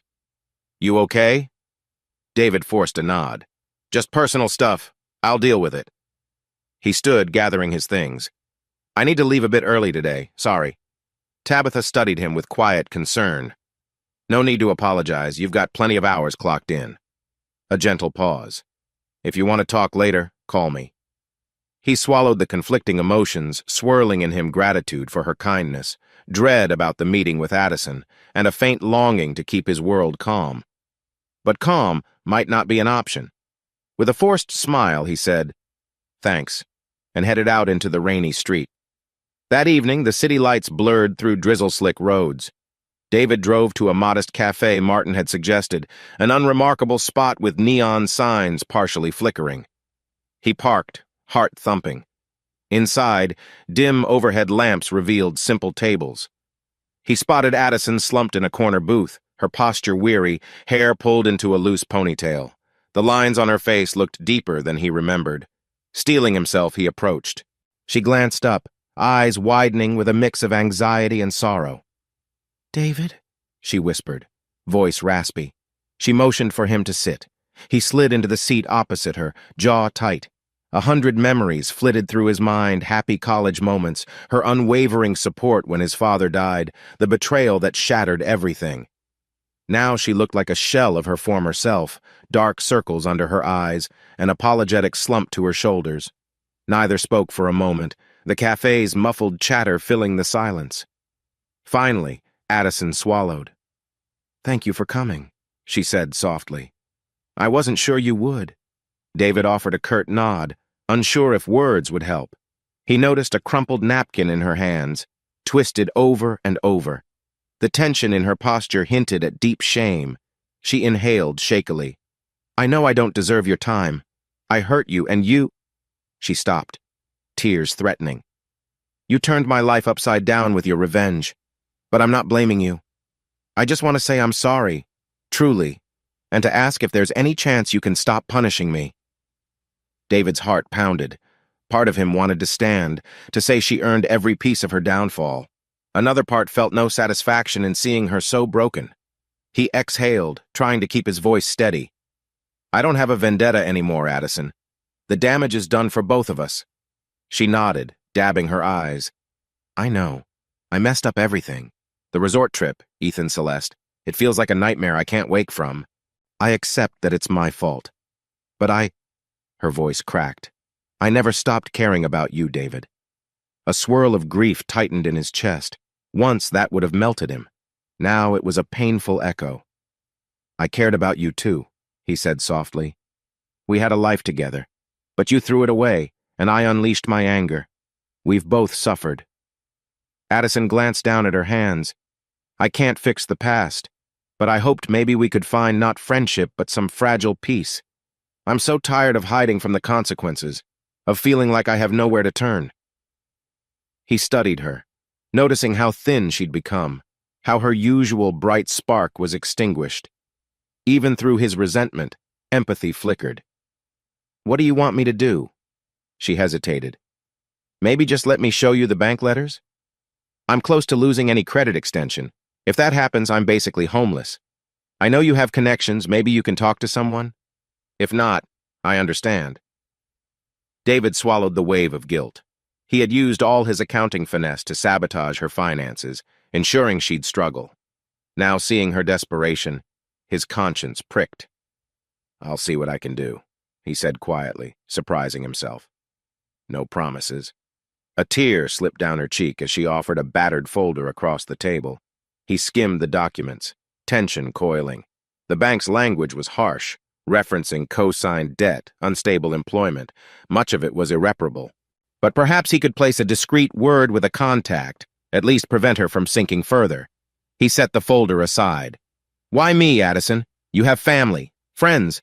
Martin, Mia." Her eyes dropped. "My family's tapped out. Mia's civil but still upset. Celeste and Ethan are out of the picture entirely. I have no one left but you." She looked up, tears brimming. "I'm sorry. I'm so sorry." The raw despair in her voice cut him. Memories of their wedding day, her unwavering support during his father's illness, flashed in his mind. He drew a shaky breath. I can't wipe away what happened, but maybe I can talk to an old contact, see if they can restructure your debt. Her gratitude poured out in a trembling whisper, Thank you. Even if it doesn't work, I appreciate it. They left the cafe soon after, the tension still palpable. Outside, the drizzle had lightened, leaving puddles glinting under street lamps. Addison hovered, looking as if she might say more, but David shook his head. This is all I can do, he murmured. Don't expect more from me. She nodded, gaze reflecting regret. Understood. He walked away, heart pounding with conflicting emotions. As he slid into his car, an odd sense of release mingled with lingering anger. This was a kind of fragile reconciliation, a step toward burying the toxic loop. He'd once loved her deeply, and though that love was scorched by betrayal, compassion still flickered. Driving home through rain-slicked streets, David let out a long, unsteady breath. His promise to Addison wasn't about rekindling love or fixing all her mistakes. It was about releasing the poisonous anger that once fueled him. If helping her get back on her feet would ease the weight on his conscience, maybe it was worth trying. By the time he reached his studio, the rain had stopped, leaving the air cool and fresh.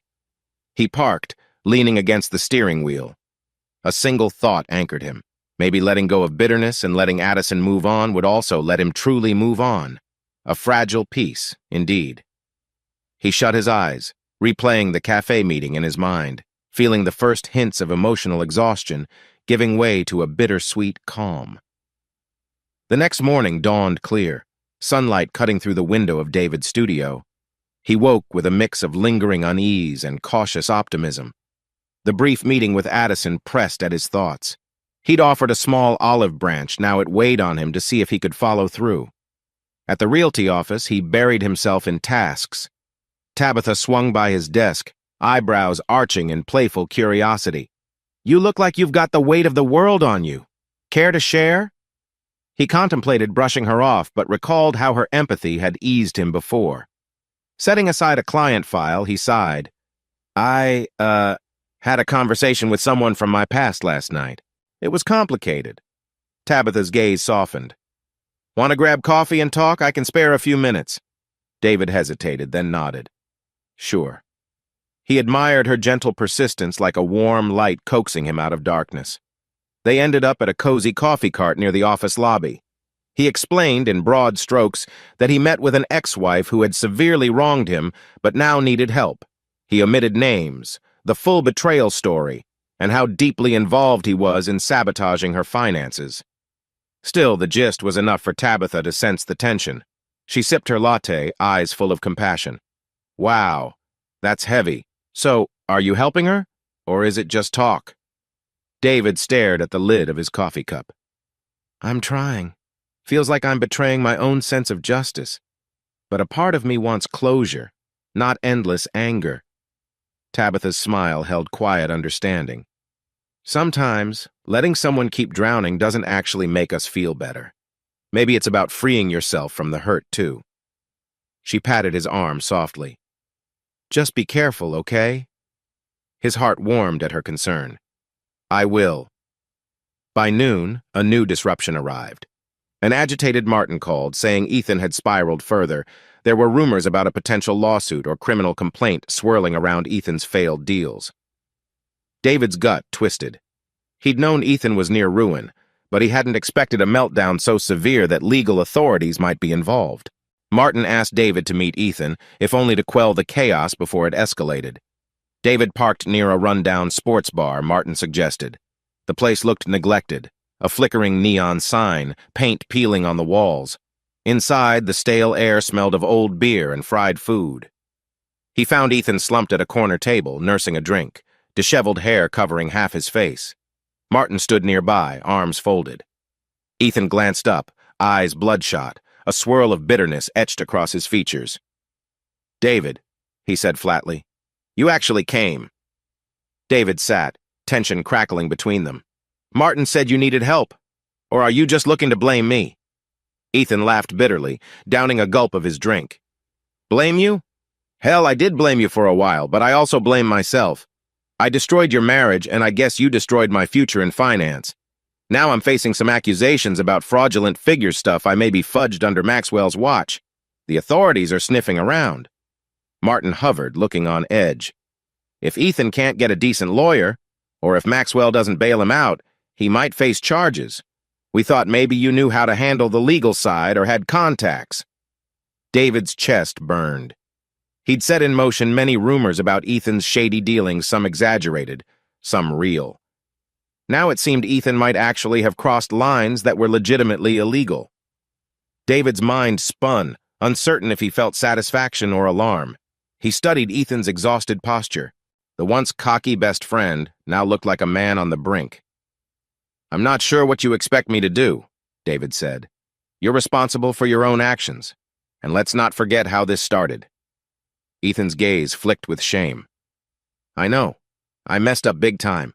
I was an idiot. And now I'm paying for it more than I ever imagined." A pause. "Maxwell's basically washing his hands of me, says he can't protect me from federal scrutiny. I was hoping I don't know. Maybe you have a contact, or you can at least say I wasn't fully incompetent." David let the bitterness flow through him. Then he remembered Tabitha's words about letting go of resentment to free himself. After a painful moment, he sighed, pressing his lips together. "I can't fix your mistakes," he said, voice low. "But I might know a lawyer who handles white-collar cases. No promises, but I can give you their number." Ethan's relief flickered across his face, quickly tempered by guilt. "That's more than I deserve," he whispered. "Thank you." His eyes shone with unsaid apologies. Martin exhaled in cautious optimism. "Thanks, David. Maybe this can avert a total crash." The conversation ebbed, leaving a raw hush. David stood, heart pounding with conflicting emotions. "This doesn't mean I forgive you for what you did," he said, letting old anger surface. "But I'm done fueling your downfall. That's all." Ethan nodded, shame in his posture. "I get it." He tried to reach out, maybe for a handshake or some acknowledgement, but David stepped away, eyes hard. Martin patted Ethan's shoulder, guiding him to remain seated. Outside, the sun had reached its zenith, the day glaringly bright as if mocking the gloom of that bar. David walked to his car, each step heavy with emotion. He had never wanted to see Ethan so broken. Yet ironically, seeing him that way left no sense of triumph, only a drained sadness. He yanked the car door open, sliding into the seat. The meltdown was real, the revenge had succeeded, and all it left him with was an empty victory. Maybe Tabitha was right. Letting them drown didn't truly bring peace. Late that evening, David found himself at home, exhaustion draping his shoulders. He scrolled his phone, found the contact info for Linda Markham, a defense lawyer he knew from a previous corporate case. Weighing his decision carefully, he typed a short text to Ethan, sharing Linda's number. Then he set the phone aside, chest feeling tight. No sooner had he done so than Addison texted, "Any update about the bank? I'm desperate, David. Please let me know." He closed his eyes, rubbing them with a weary sigh. He'd left a message for a former colleague at the bank about possibly restructuring Addison's debt. No news yet. He felt tears prick at the back of his eyes, tears of frustration, sorrow, and maybe a glimmer of relief that he'd taken a small step to end the cycle of hatred. He wasn't sure if Addison or Ethan would truly recover, but at least he wouldn't be the one fueling their ruin anymore. A soft buzz at his door startled him. He opened it to see Tabitha standing there, a worried expression on her face. "I tried calling. You weren't picking up," she said gently. "You left the office so abruptly. I just wanted to be sure you're okay." His heart squeezed with mingled gratitude and vulnerability. "I'm not okay, but I'm managing," he admitted. She offered a small, compassionate smile. "Mind if I come in for a minute?" He stepped aside, letting her enter the modest studio. The warmth of her presence felt like a stark contrast to the swirling turmoil. She glanced around, her gaze settling on the clutter of half-finished real estate manuals and the lone cup of coffee going cold on the table. Sitting side by side on his couch, he found himself explaining the bare bones, confronting an ex-friend, trying to extend partial help. She listened, eyes soft with empathy. When he finished, a hush settled, Tabitha placed a gentle hand on his. I see why you're overwhelmed, but it also sounds like you're choosing compassion over revenge. David's eyes glistened with an emotion he rarely let surface. I'm tired of the anger. A shaky breath left him, but it's so hard to let go completely. She squeezed his hand, warmth radiating through him. Maybe letting go is a process, not a single decision. You're doing the best you can. Before he realized it, he felt a sting of tears. He bowed his head, fighting the urge to hide. Tabitha remained still, her presence unwavering. Slowly, he let the tightness in his chest ease. He hadn't let himself show vulnerability in so long. Now, in the calm hush of his studio, with Tabitha near, the guard around his heart cracked. A tear slipped free. She said nothing, just shifted closer until her shoulder brushed his, a quiet solidarity in the moment. He blinked, then let out a shaky exhale. I'm sorry, he muttered. She smiled sadly. Don't be. We all break sometimes. The tension unwound further in that moment of raw honesty.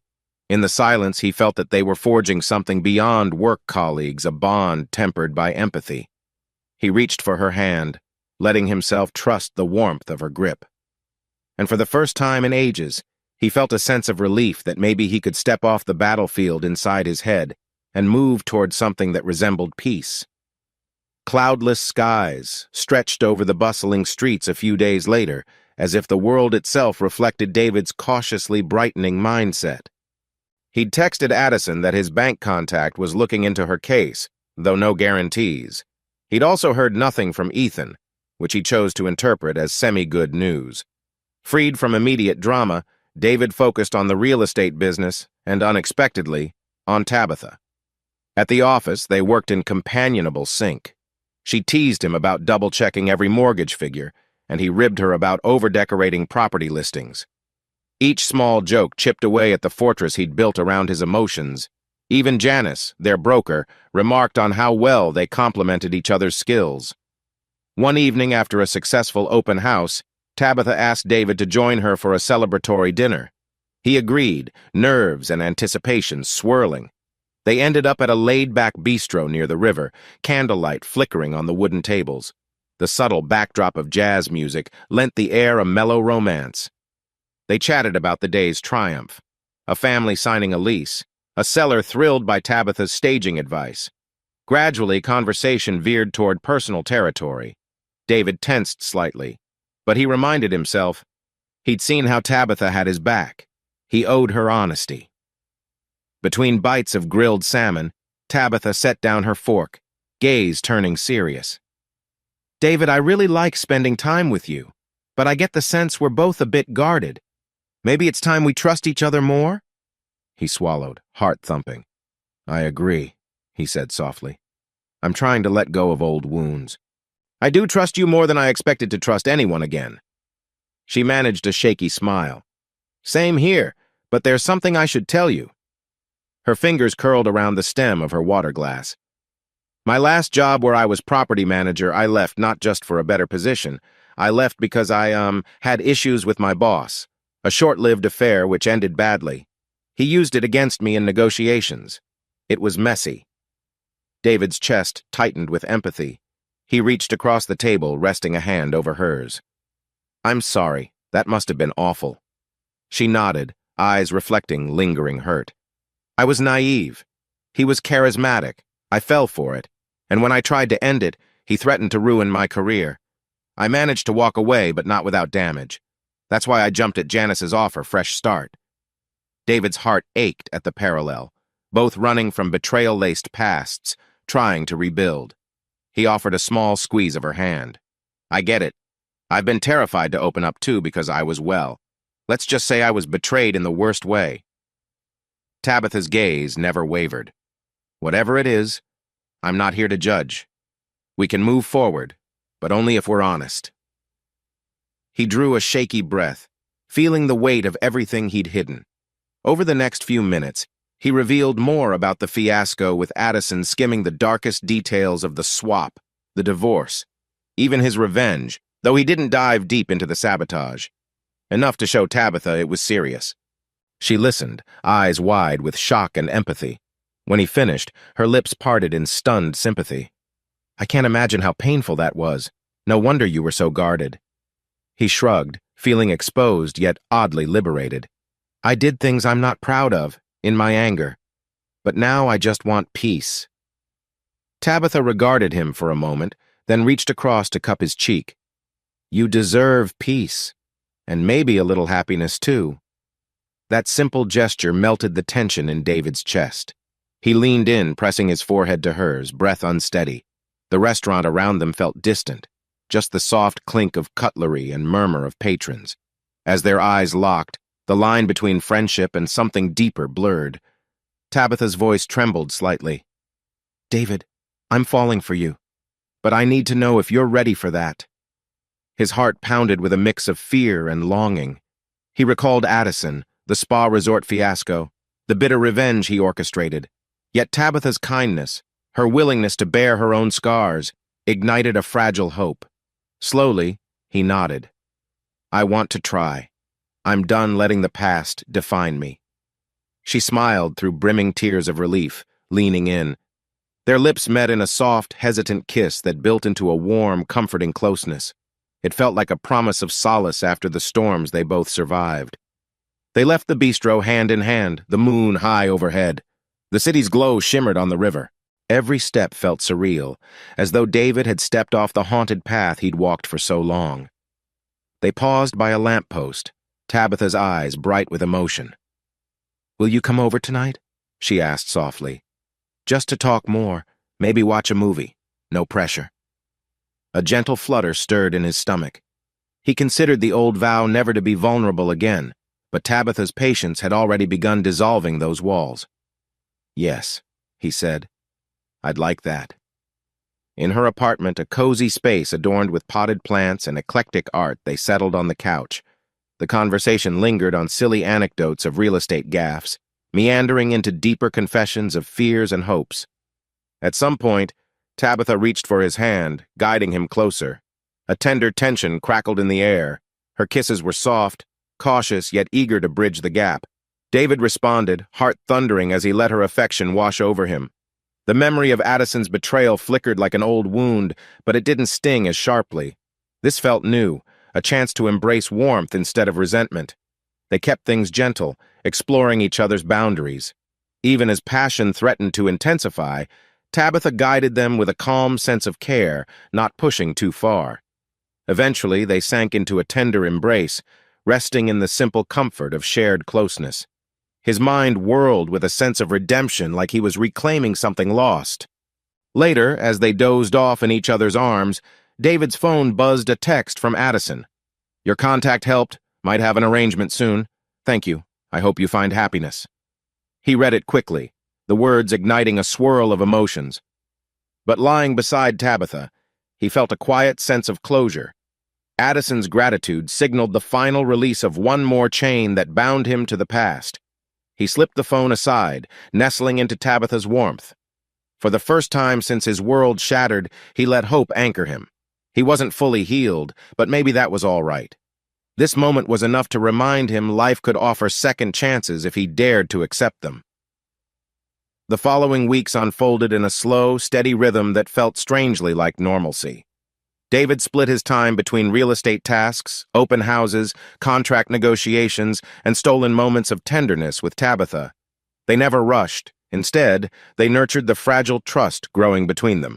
Each shared meal or late-night talk fortified their bond, weaving closeness in place of David's old isolation. Meanwhile, Addison reported modest progress. The bank had restructured her debt, allowing her to avoid eviction. She didn't overstep, sending only brief messages of cautious thanks. David felt a subdued relief that she was no longer drowning in desperation. Occasionally, guilt twinged for how he had orchestrated her downfall, but seeing her pick up the pieces helped him let go of that dark chapter. As for Ethan, sporadic updates via Martin implied the legal threats had simmered down. The lawyer David recommended negotiated a deal that kept Ethan from outright disaster, though Maxwell remained distant. David still harbored anger toward Ethan, but at least the animosity no longer consumed him. Sometimes closure arrived not in dramatic apologies, but in letting each other exist without further harm. At the Landmark Realty office, Janice noticed David's buoyant mood. "Been nailing those sales, David. Keep it up," she said during a staff meeting. He nodded with a ghost of a smile. Hard work no longer felt like a frantic distraction. It was becoming a source of genuine pride. Tabitha and David's growing bond spilled over into the office's daily routine, colleagues teasing them good-naturedly. One day, Roger commented, "You two are unstoppable. Every deal runs smoother when you're paired up." David found himself grinning, not out of pretense, but genuine contentment.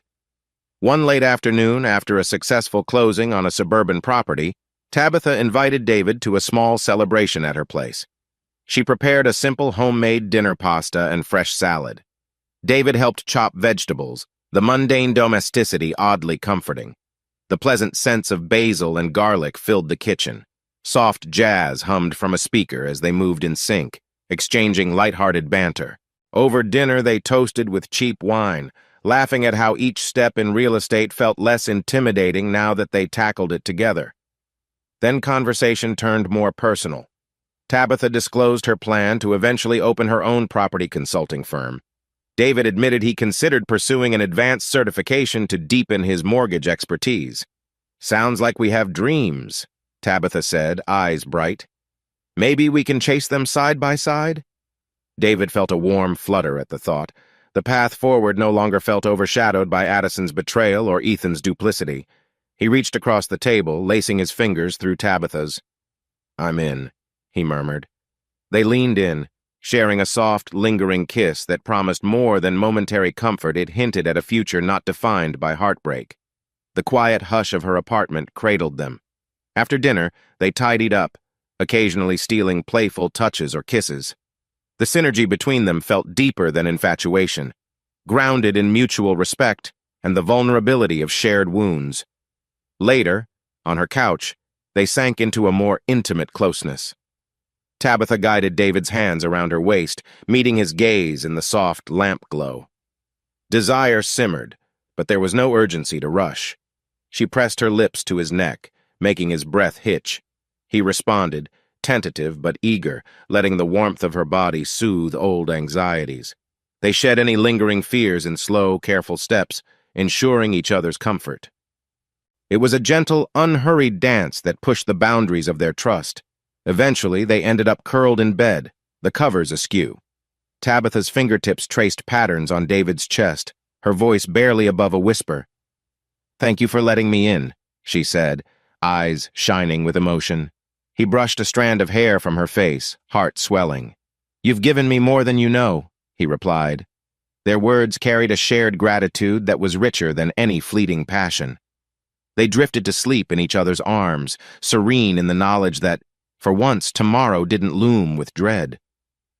A few days later, David found himself on a familiar hillside trail just beyond city limits.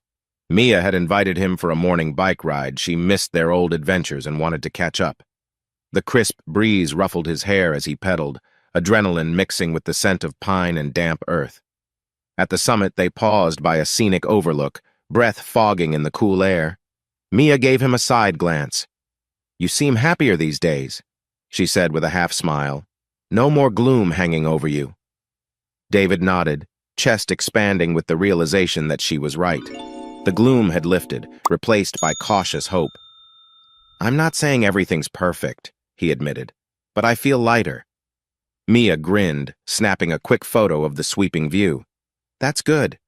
After all the drama, I'm glad you're finding your way." She paused, fiddling with her water bottle. "Addison, Ethan, it's all so complicated, but you're doing what you need to do, right?" He let out a measured breath. "Yes, I think so. I've let them go in my mind. I have Tabitha now. Someone who showed me kindness doesn't have to be a trap. And Addison, she's picking up her life. I helped her a bit, but only to the point of letting us both move forward." Mia nodded approvingly. "That's what matters. Letting go of the past enough to embrace the future." She swung a leg over her bike. "Race you down?" she teased, winking. David laughed softly, feeling genuine camaraderie. "You're on." They tore down the hill, whooping as they navigated twists in the trail. He felt the wind on his face, a jolt of life surging through his veins. The echo of Addison's betrayal had quieted to a distant murmur, overshadowed by the present, his new career, new relationship, and the old friendships that remained loyal. Even the memory of Ethan and Celeste no longer triggered fury. He recalled them as a cautionary tale of how easily trust could break. That night, David gazed at his reflection in the bathroom mirror of his studio. The man staring back looked both older and calmer. Gone was the hollow anger in his eyes. He thought of Addison, once the center of his life, now a peripheral figure on her own path. He thought of Ethan, who may never regain David's friendship, but at least they weren't locked in mutual destruction. He considered Tabitha, the warmth of her smile, the soft brush of her kiss, and felt a gentle thrill. This, he realized, was what healing looked like. Not a thunderous triumph, but a quiet shift from resentment to acceptance, from heartbreak to cautious love. Stepping into the living area, he noticed the ring Addison once left behind on his table. He'd discovered it when moving boxes months ago. It still bore the engraving, always and forever. He picked it up, letting it gleam under the lamp. For a moment, regret pulsed, but it didn't devour him. Instead, he tucked the ring into a small box, planning to return it to Addison one day, or simply keep it as a memory of lessons learned. His phone chimed a text from Tabitha. "Tomorrow dinner at my place? I'm making stir-fry. Don't be late." A fond grin spread across his face. Typing back an affirmative reply, he set the phone down, heart lighter than it had been in years. In the hush of that moment, David's mind drifted over the tumultuous journey. Betrayal, rage, vengeance, heartbreak, and now genuine hope. He understood the final step wasn't about Addison or Ethan, but about forgiving himself for the darkness he'd embraced. The future promised new challenges, but he wasn't facing them alone. Tabitha stood beside him, unwavering. Turning out the lights, he let the darkness of the studio settle. Tonight, no nightmares stalked him. Instead, a calm finality cloaked him, as though the last pieces of his shattered past had finally fallen into place. In the quiet, he whispered a silent goodbye to the bitterness that once defined him.